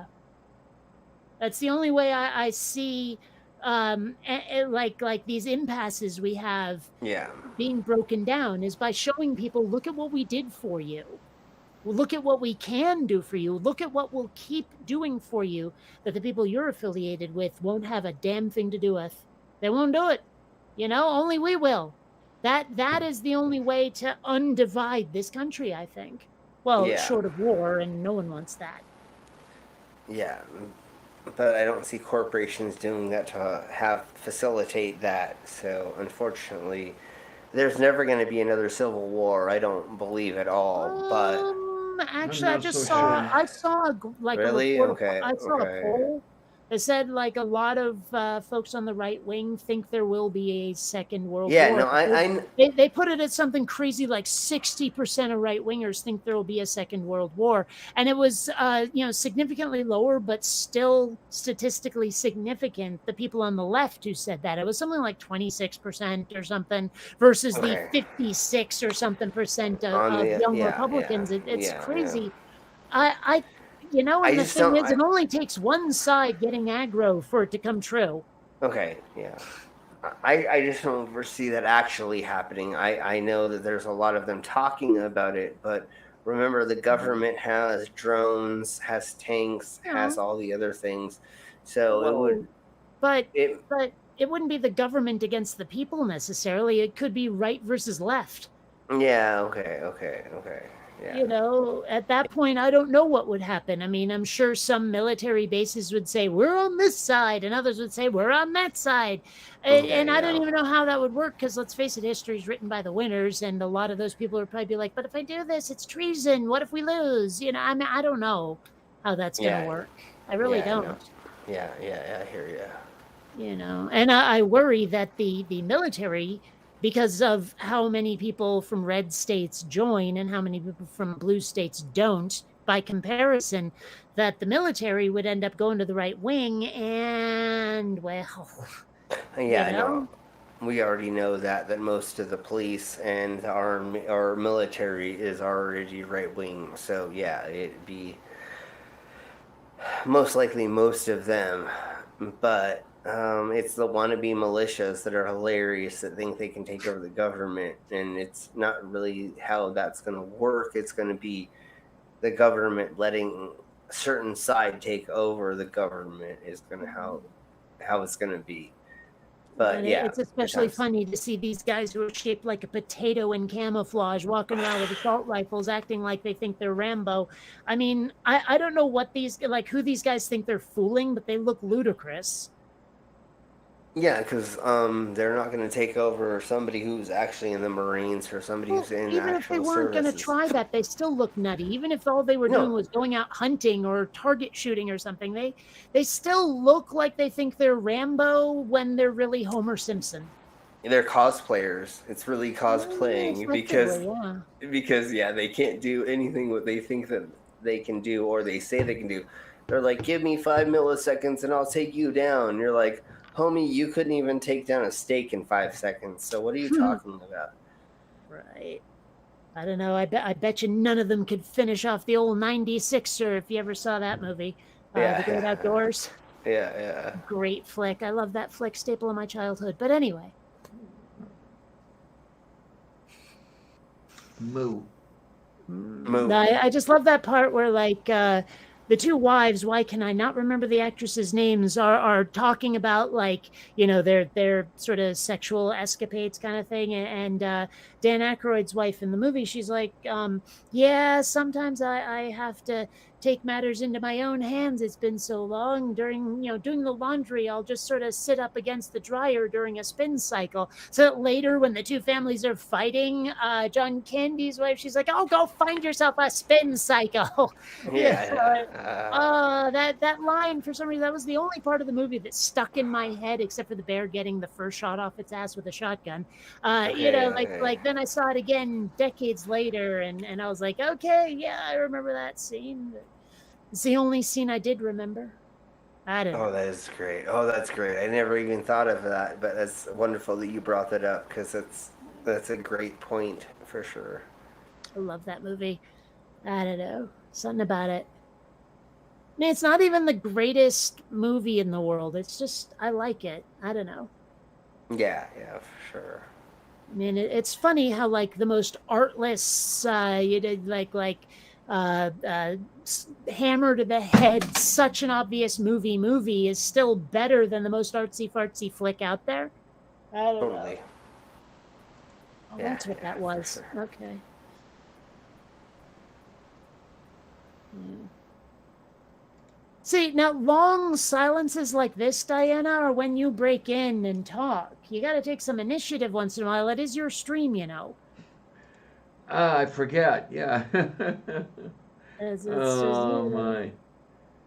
It seems a lot Oh, of the time like look. you're waiting to make sure everybody is done talking before you say anything. There And you let's face go. it, that's not how live streams work. No, live streams are all about over talking. Yes, exactly. Oh my. Yeah, I've actually found that if I don't over talk people, I don't talk at all. So, Okay, yeah. Oh my. just saying. Definitely, definitely. Well, it's getting a little late here, and I've been Yeah. up since really, really early, so I'm gonna take off. And thank you both for letting me on. Well, thank you for And coming. Sincerely. if I'm in the background ever on the side chat and you would like to have me on again, just let me know, and I'll come on and we'll have more fun. Because this is wonderful. I loved coming on and talking with all of you, just like I did a couple of days ago or a day ago. I don't remember when Christmas Eve was. But Friday, thank you wasn't both. it? Or no, wait, Saturday. Or Sure, no, sure. Christmas Eve was Friday. Yeah. Sure. A couple of days ago, I don't remember. So thank you both for letting me on and having me be here. And it was wonderful. And I will talk with all of you soon. Alrighty, honey. You take care. Be good and have fun. Yay! Yes, thank you. You know, Bye. it Yes. it never really occurred to me. No, there's a new topic. That's all. Keep going. I'll Oh, be here for a listen, second then, because I want to hear this. Something that never really occurred to me. I mean, Christmas Eve is the evening before Christmas, right? Which means Mhm. All Hallows Eve is really the evening before All Hallows. Yeah. Which Yes, means yes. that, like, but that's just weird that we trick or treat on All Hallows Eve instead of All Hallows. Well, Yeah, All yeah. Hallows, to my recollection, is All Saints Day. Yes.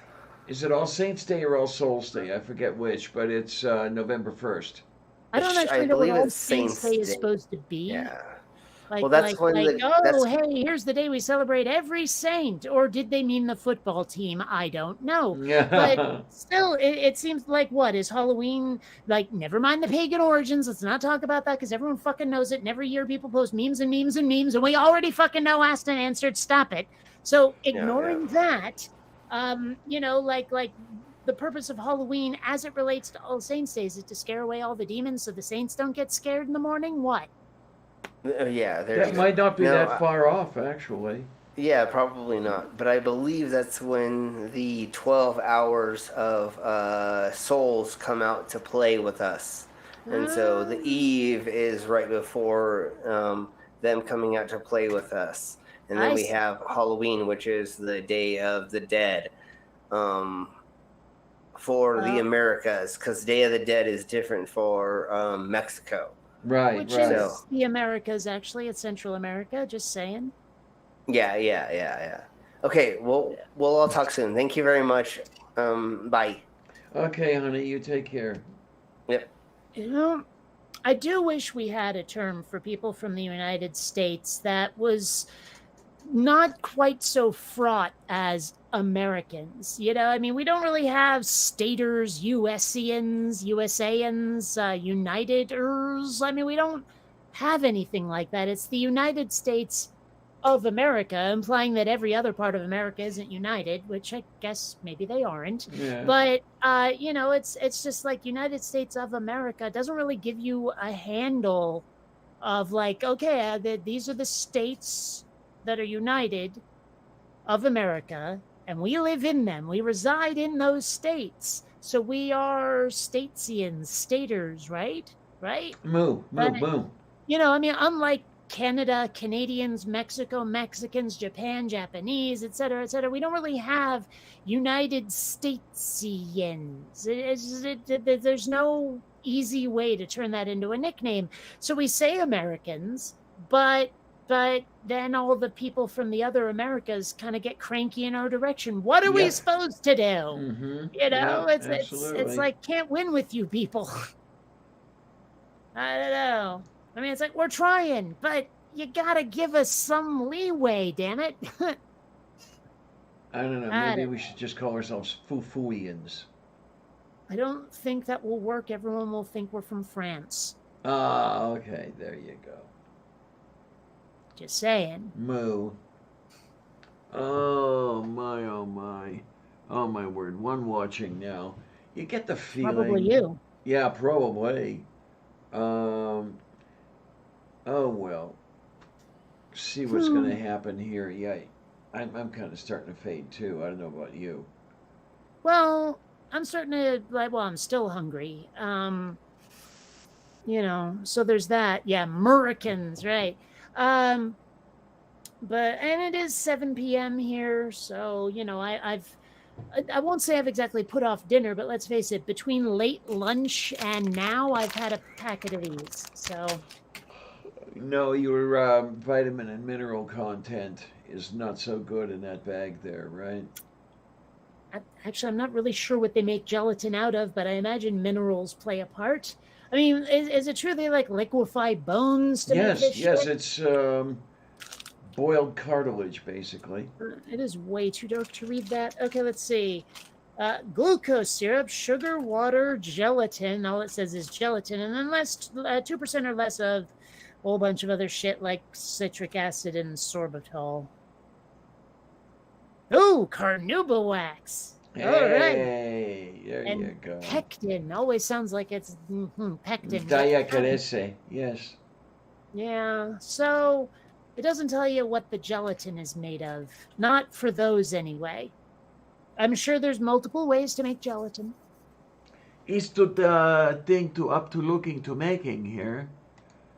Oh, have you heard How? about these fucked up laws that they're starting at? I mean, I guess they make sense, but still, here in California, there's going to be a compost law that Oh, apparently you can get in trouble now. Well, not yet. I think they're like finally implementing it in like 2023 or something, or maybe it was 2026. I forget. It's a couple of years.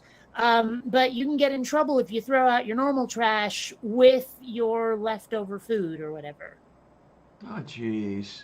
I know it's pretty stupid, and the thing is, okay, uh, there's multiple versions of the law or different aspects of the law that are getting written or whatever. Because I live in a condo complex, it's not the same as people who have to like do their own personal trash just for their house, Mm-hmm. you know. And so they're trying to come up with some sort of system that works for like us, because I don't have my own trash can. There's a dumpster that's communal for the whole complex, right? Well, two dumpsters, one for recycling. And so they don't really know how to be able to even enforce those rules when there's just one dumpster. Okay then. Okay, yeah. They're talking about having a like a communal third dumpster just for the compost and all that stuff. And I'm sitting here thinking, you know what? Might just be easier to like take any leftovers that I'm not going to eat and dump them down the toilet. Probably. Yeah, probably. Well, I mean, the thing is, Mage, it's a little dumb, but at the same time, it makes sense because a lot of the like the bio waste is like unused food, is leavings from cooking or what you scrape off of your plates at the end of the meal, et cetera, et cetera. And apparently the decomposition of that stuff is detrimental to the environment the way it's being handled now. So apparently they want to have like dedicated compost centers or something so they can process it properly, separate from like all of the 6-pack rings and the juice containers and all that shit. So I mean, I don't know exactly how it's going to work, but it's something we're going to have to be aware of in California now. Wow. And then meanwhile, we just keep producing more and more people, which throw out more and more trash and cause more and more problems. The thing is, like, number one, I can't imagine being a parent in the first place. But number two, even if I was, I can't imagine having more than one. But even if I did, I definitely would draw the line at fucking two. Mm-hmm. Two Yeah. kids is too freaking many, right? And then, but that's just replacing yourself and whoever, like your other progenitor. Yeah. That's it. And so people have to be having children in job lots to keep like upping the population the way it does. Then you hear about those people who have like 13 kids, and I'm just like, what the fuck? What are you people doing? Right. Right. It's like, Absolutely. okay, it's called a condom, and it will stop this from happening. Mm-hmm. And I can only imagine what it takes to even feed that many kids. amazing stuff. It does. Um, on her side, there were families with many much kids. Let's see. Marie had three. Marge had three. Joe had five. Jesus. Um, and then she, adopted the two of us. So essentially, they had zero. Well, Um, yeah. but yeah, I mean, between three of the kids that Verna Krupa had, they produced, let's see, five, eight. They produced 11 grandkids. I mean, China's one child law starts to make a bit of sense. Maybe it should have been two, but still, only replace yourselves and no more. Makes Hmm. sense. I don't know. I Well, mean, because, they had to do something other than replacement because their population was already out of control. well, sure, but I mean, like, if you don't do more than replacing yourselves, it'll help. Hmm. I mean, if nothing else, treading water for a while we figure things out might be good, but I don't know. Okay, yeah, Mace says if the Duggars stopped after one of each, they would only have had three kids. Well, I do wonder, like, okay, what was that show I was watching? I think it was on Netflix. It was it was one of those families with like 1,000 kids, and it was, like it was documentary style, and what was it? It was like going on 19 or going on 11 or something. I forget. Let's see. Um,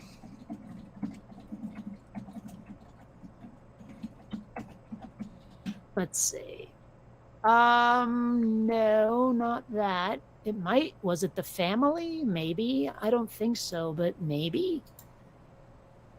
I was not trying to sign into Netflix. Oh no, that's fiction. Never mind.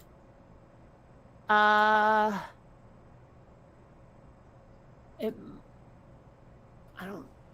Plathville. Welcome to Plathville. That's it. I'm pretty sure that's it.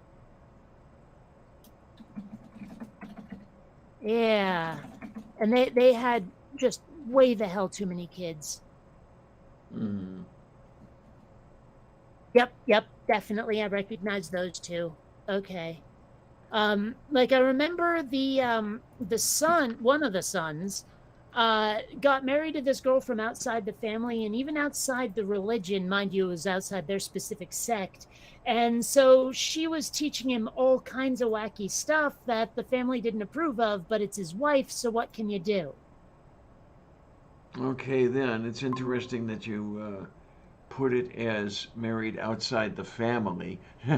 Well, you know what I mean. She's from Yeah, outside of their circle. It's yeah, like I see this know, guy. I So know. like you see his first Coca-Cola, for example, on Oh screen, that kind my. of thing.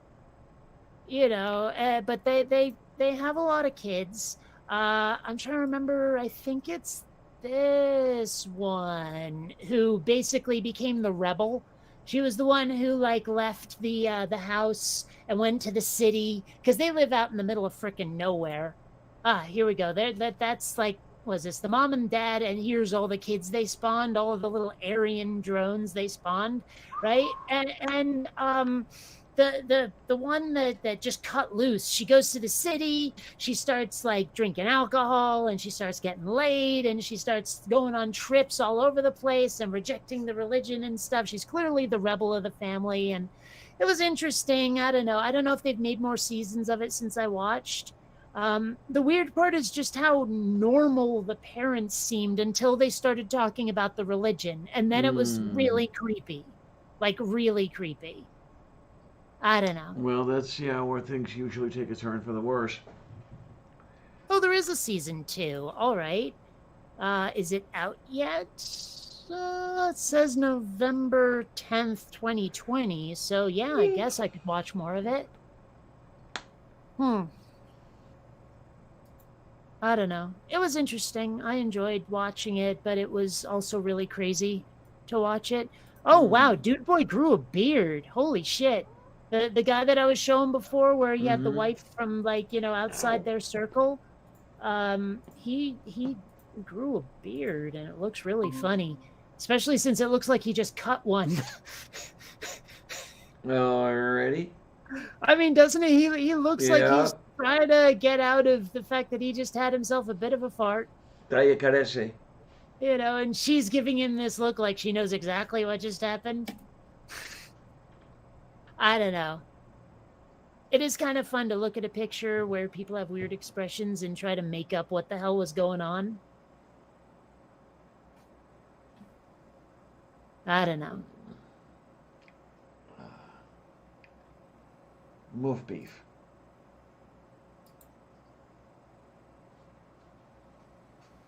Yeah, that's right, Mage. We don't have to have a dozen kids because infant mortality rates aren't that high anymore. Exactly. Yes, we don't need to have 12 kids because only 3 will survive the winter. Yeah. Can only imagine what it's like if you have, twins and then another set of twins. Oy vey. Yeah, okay. Like I gather there are some people where they are just really predisposed to having multiple births per pregnancy. It's weird. I don't know. There's this kitten over here who wants attention. Yes, we do. We want attention. Gotta decide what to have for Din Din if I'm even having it tonight. Oh. Part of me wants to just skip to dessert, but I already had my gummies, my gummy unicorns. Rice So- pudding. How about rice pudding? I have rice, but I'm unlikely to make pudding. But the thing is, I had rice for lunch. I want something different. Of course, to do that, I'd probably either have to go to the supermarket for the 3rd time today or settle for, I don't know, cereal or pasta, because I don't have a lot of variety right now. Could have some chicken paprikash with whole No, I bunches of couldn't. sour I don't have the cream. ingredients. The only thing I have is chicken. And also, you saying that every time I mention food is getting very old. Oh, but it's No, delicious. not oh. It's like- delicious. But you're not funny. These are things you say once and then think every time after. Wow. Artificial insemination ended up having 8 kids at once. Well, it wasn't this family. I don't know who that was, but it wasn't this family. I've heard that multiple times, Mage.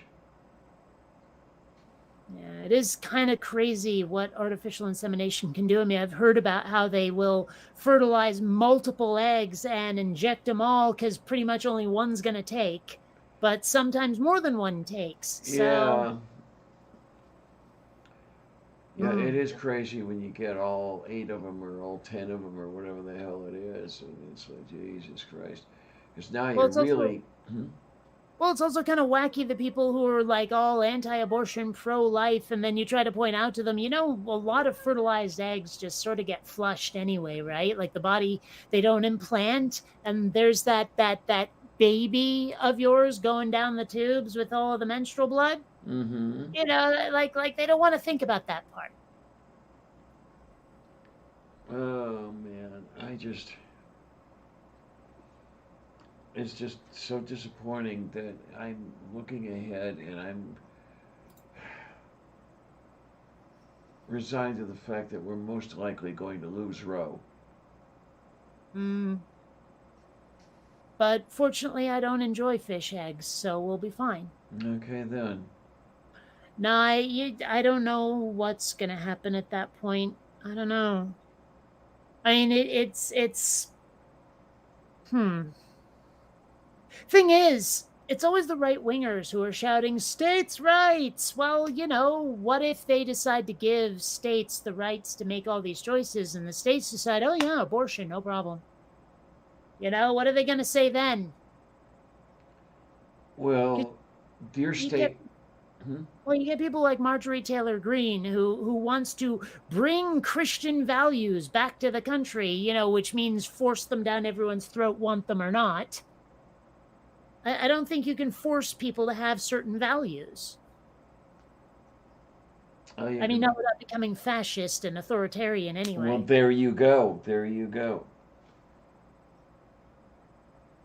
And I see it coming very soon. I'm not so sure. I mean, I can see the attempt coming. Not sure it will succeed.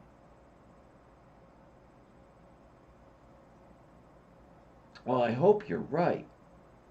Well, what I said was not sure, so I have nothing to be right about. I just have doubts. Sì, bello. I mean, I could easily see it going either way, but I'm leaning towards a whole bunch of people saying, no, no, no, no, no, you can't do that.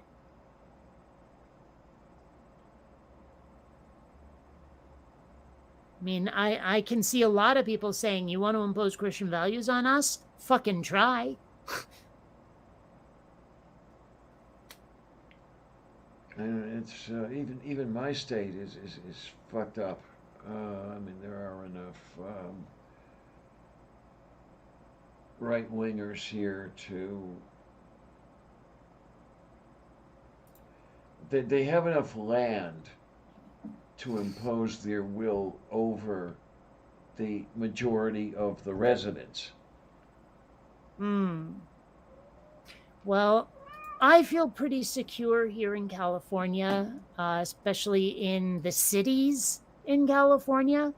That chances are good, even if they strike down Roe versus Wade or try to strike down gay marriage, this, that, and the other thing. I'm pretty sure here in California, at least, we'll be fine. I don't think that's good enough, but at least I don't feel like I'm in danger. I'd like other people to be as secure as I am, however. Wait a minute. I mean, and that's the difference between me and a right winger. I'm willing to say, yeah, I got it pretty good. I wish other people had it at least as good as I do as well. That last part is what separates me from a right winger, is that I wish other people were doing as well as I am. Okay, it's not a then. competition, or at least it doesn't have to be. Mm-hmm.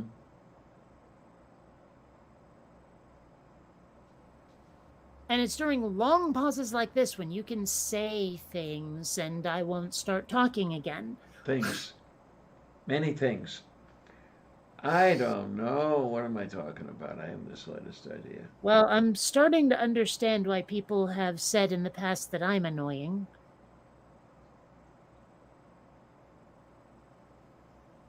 Okay. So you're I'm just annoying? saying. So you're annoying? Well, I'm saying there are a lot of the same habits I see coming out of you that people used to complain about me. Oh my. What I do mean, I we have to say, actually, like hanging out with certain people, I'm not going to name any names, but picture a swirling vortex. I've recognized similar behaviors in certain people where I'm like, oh, is that what people were complaining about? And sort of it's helped me do certain things that some people find quite off-putting. Just saying. Moo. Okay. Oh. The weird part is I sent some video footage of some of the people I'm talking about and said, this is stuff I used to do. Do you recognize it? And they didn't. That was the part that weirded me out, is they did not see what I had been like in my childhood, like I saw it coming off of other people. Right? And I'm like, well, okay, but this is so familiar to me. It feels like it's straight out of, my past history. And they're like, well, we don't see it. And that's why I asked a question on both Twitter and Facebook yesterday is, what do you call someone who is really bad at, say, like inference or deductive logic? They can't put two and two together. They can't draw a Venn diagram around stuff and figure out where they converge. What do you call someone who's terrible at that shit, but ask them to put together a household budget or to manage the chores or do anything practical, and they're fine at it. They just can't handle the more abstract thinking. Oh, okay. I don't know what you call that. And that's why I was asking for a term, and nobody could. Well, half the people didn't even understand what I was talking about, which is difficult. But even the ones where I explained it to them, they could not give me a vocab word for it. I don't know that there is one. Very strange. So, well, I mean, that's been my big problem, is running up against the inadequacies of the English language constantly has not helped communication at all. There's times I try to express certain concepts where other languages have that concept, but English really doesn't, and most people don't speak that random-ass foreign language, so what can you do? It's like, oh yeah, there's a word for that in Swahili. You can't pronounce it, and even if you could, no one else knows it, so you won't make yourself understood anyway, so, There you. Oh, excuse me. There you. Why am I hiccuping? No idea why I am, but I am. Oh my. Oh, what? So, I ordered What did this. you ordered? This because this part that goes around the thumb, right, was starting to abrade the webbing between my thumb and forefinger, like right here. Right? So I bought this to protect against it. Unfortunately, it's too tight. Like it compresses my hand way too much. So I ordered the next size up. It should arrive tomorrow. Hopefully that'll help. But because my wrist is going all wonky on me, and so I've been wearing this, right? But then after a full day of computing, so I started wearing a Band-Aid, and I wanted to have a less disposable alternative. So hopefully, I mean, it'd be nice to not need the wrist brace, but what can you do? Yeah, It looks like a bowling brace. Well, I mean, it's sports. I don't know. I have another one here somewhere. Yeah, you see the dude with the football there. Okay, then. So, yeah. Did that say highest copper content? It's not, yeah, sure. It's not actually for, sports exclusively, but it's for sports. And yeah, I don't know what the hell the copper is about. Apparently that's one of the latest fads, but it does help. The compression helps, copper or no copper, so. The copper's been a thing for years, and I don't get it. I don't get who started it or why or any of that. It sounds like woo, but yeah, it is. But I don't care because the compression helps, and that's not so much woo. Moo. So, yeah. I don't know. Sometimes I wonder if I need something that goes down the full arm, because they were talking about, I hadn't actually thought about how there's more than just carpal tunnel. Apparently there's like ulnar tunnel or something that's further down the arm. And I'm wondering if maybe I need a full arm brace, like all the way down to the elbow. I don't know. You might. Well, that's why I need to use that consult that I have to go to see the neuro people, which I thought was up here, but it turns out it's nerves in general. So, yeah, I have a note kicking around here somewhere that, it tells me, call this number to make your appointment. So I got to get on that. Call now, 555-5555. Right. Operator Call now, standing by. 867-5309. Ask for Jenny. Jakabaleki. Yeah, it's funny. Gosh, what was I watching? I think it was Young Sheldon, but somebody gave a phone number that was not a 555 number, and I find myself wondering, like, what happens if you call it? Actually, I'm not sure they gave an area code, so maybe not, but there was definitely a phone number that wasn't 555, and I got to wondering, has Hollywood finally realized that 555 sounds completely fake, and so they came up with a 3-digit sequence that is now Hollywood exclusive? But isn't the same number repeated 5 or 3 times? I wonder. Because I think that would be actually quite a good idea. If Hollywood had something that didn't sound quite so fake, like something Yeah. that's not 555 or 123 or whatever the fuck, it would really help just the immersion. Because every time someone says 555, my brain goes, that's not a real number. And I'm yanked out of the moment of whatever I'm watching. List of North American numbering plan area codes. Okay. Yeah, but it's not area codes, though.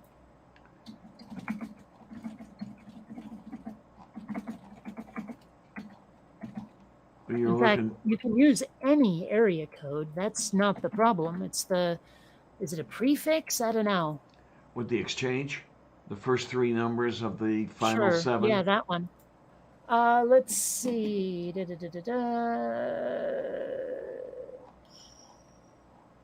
Right. 555. One film didn't. Bruce Almighty, apparently, with Jim Carrey, had a number that was 776 instead of 555. Apparently, that led to a lot of angry people with the number 7762323 having to deal with phone calls of people asking, "Are you God?"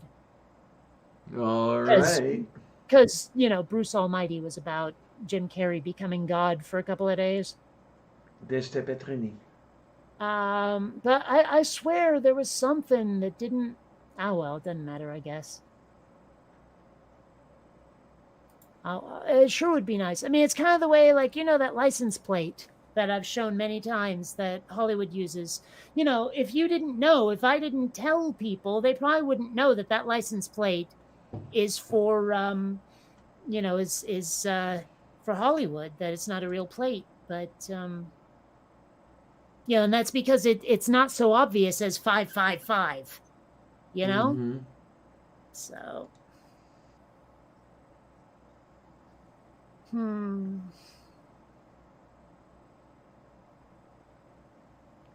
we go. I actually got to one of those Russian bot messages. Yay. Yeah. Took long enough to get it done. I saw it. I was just too busy talking to deal with it. I knew if I tried, I would lose place. I would lose track. I would lose my place. That was it. Well, between the time I clicked on it and the time it finally showed that it had done was rather significant. Oh.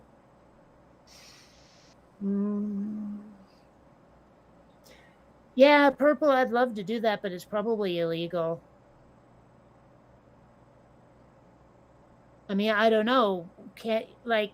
I'm sure you could prank someone like that over the internet without consequences, but if you tried to make a movie out of it or a TV show, I think someone would get a little aggro. That seems like the kind of thing that could get a movie sued. Besta.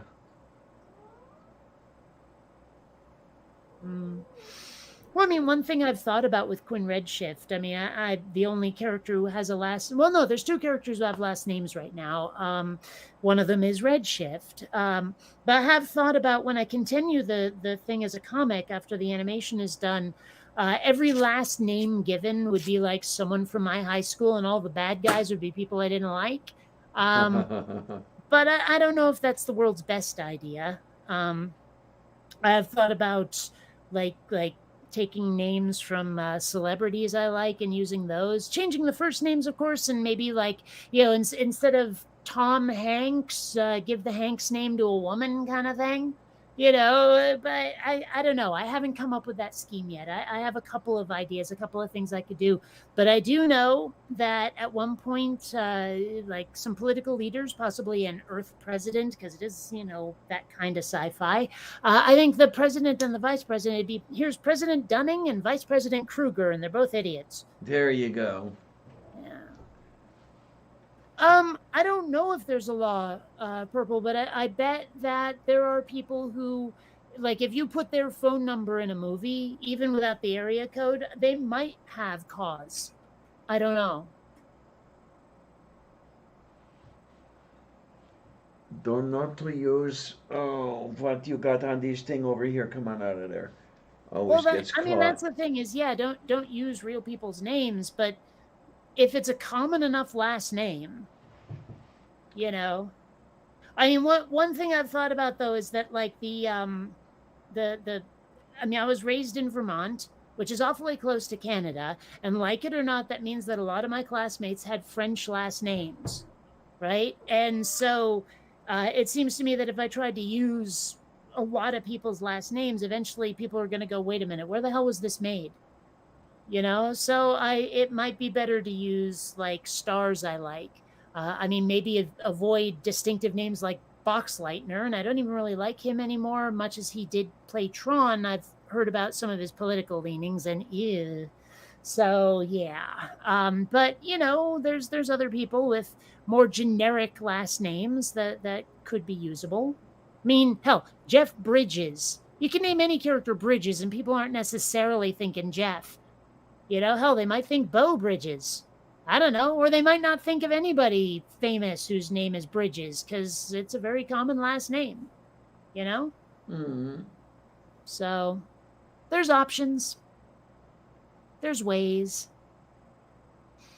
I don't know, but I had the thought when you said about using stars' names. How about, could you get away with Aldebaran or Rigel, or would that sound funny? I don't even know who you're talking about. Those are a couple stars. I know, but I choose to ignore that in favor of thinking you meant people from Hollywood that I've never heard of, because let's face it, that wasn't funny. I wasn't trying And to be it funny. also doesn't help that there's a character from Farscape named Rigel. I was not even trying to be funny this time.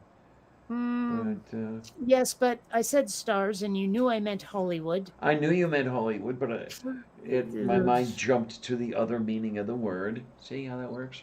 Yeah, but see, the thing is, in context, you should have been able to know that that was wrong.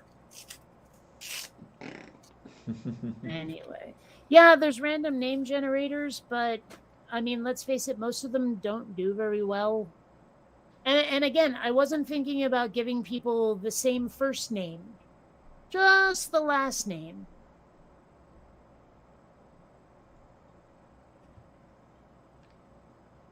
So, and like I said, maybe take that name and give it to someone of another, like, gender, race, whatever, so it's not even associated with the person whose last name I swiped and whose first name I left alone on the cutting room floor.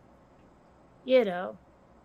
But I've encountered very few random anything generators that do it all well. There was something, like there was a program I downloaded that I'm using to generate a lot of words for the language that comes up in Quinn Redshift later.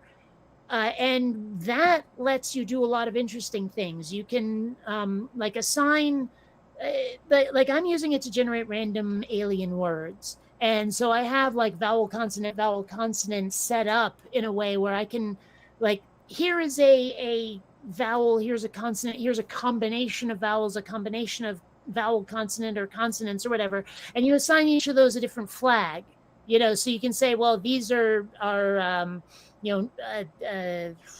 I looking at? Vowels, these are consonants, these are, combinations and stuff. And then in the actual generation, you can say, okay, put these flags together in this order. And then you can say, and also put them together in this order, and this order, and this order, and with this length, this many consonants and vowels, et cetera, et cetera. Then you hit go, and it just generates a list of stuff with those parameters. And so because the language I'm developing is actually vowel consonant rather than consonant vowel, which is more common for like English, it generates some interesting different words based on the different particles, the different word particles I gave it that are not like English. But that's the only time I've ever gotten good results out of a random name generator ever, was when I was in complete control of every aspect of it.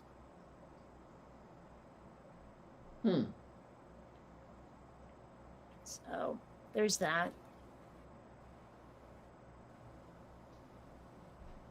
Anyway. Yes, eh? Moo. Oh, Lord. So here we are, in all our glory. You're there. I'm here. Yes, eh? Moo, But moo, moo, moo, moo, moo. Yeah. So what do you think? Have we run out of steam, or is it? Yeah, I'm actually starting to fade. And then you said you were getting hungry, didn't you? I'm still hungry. Yeah, you might as well want to do something about that. You want to. Well, I can Ah, always just eat the chapstick. that's true. You could do that, or It you is could. cherry. Oh, yay! Or you could brush the cats and have a cat fur sandwich. It's not the kind of pussy I like to eat. Oh, oh well. I don't Yeah. know. Does anyone have any beavers? There you go. Oh my. Okay, so I'll tell you what, kids. Why don't we say? I'd like to thank everybody who's here. All one of you. I'd like to thank everybody who's not here. Everybody. I don't want to And thank everybody who's not here. Donald Trump can suck it. there you go. And There then you there's William go. Shatner. There you go. One for each hand. There you are. And you guys are great. You keep me going, and I thank you for it. And as long as you guys keep liking it, and as long as I'm alive to do it, I think I'll just keep doing it. How's that sound? You good for that, Kate? I'm sorry, I stopped listening about 30 seconds ago. What? Oh, okay. Perfect. Well, I'm sorry. I'm a little tired, a little hungry, and I fell down this rabbit hole from like something that Purple said, and yeah. There we go. Oh, Purple says bad pickup line. If we are what we eat, it could be you by morning. Okay, then. All right. With that, oh my, with that, thanks a lot, troops. See you on the other side.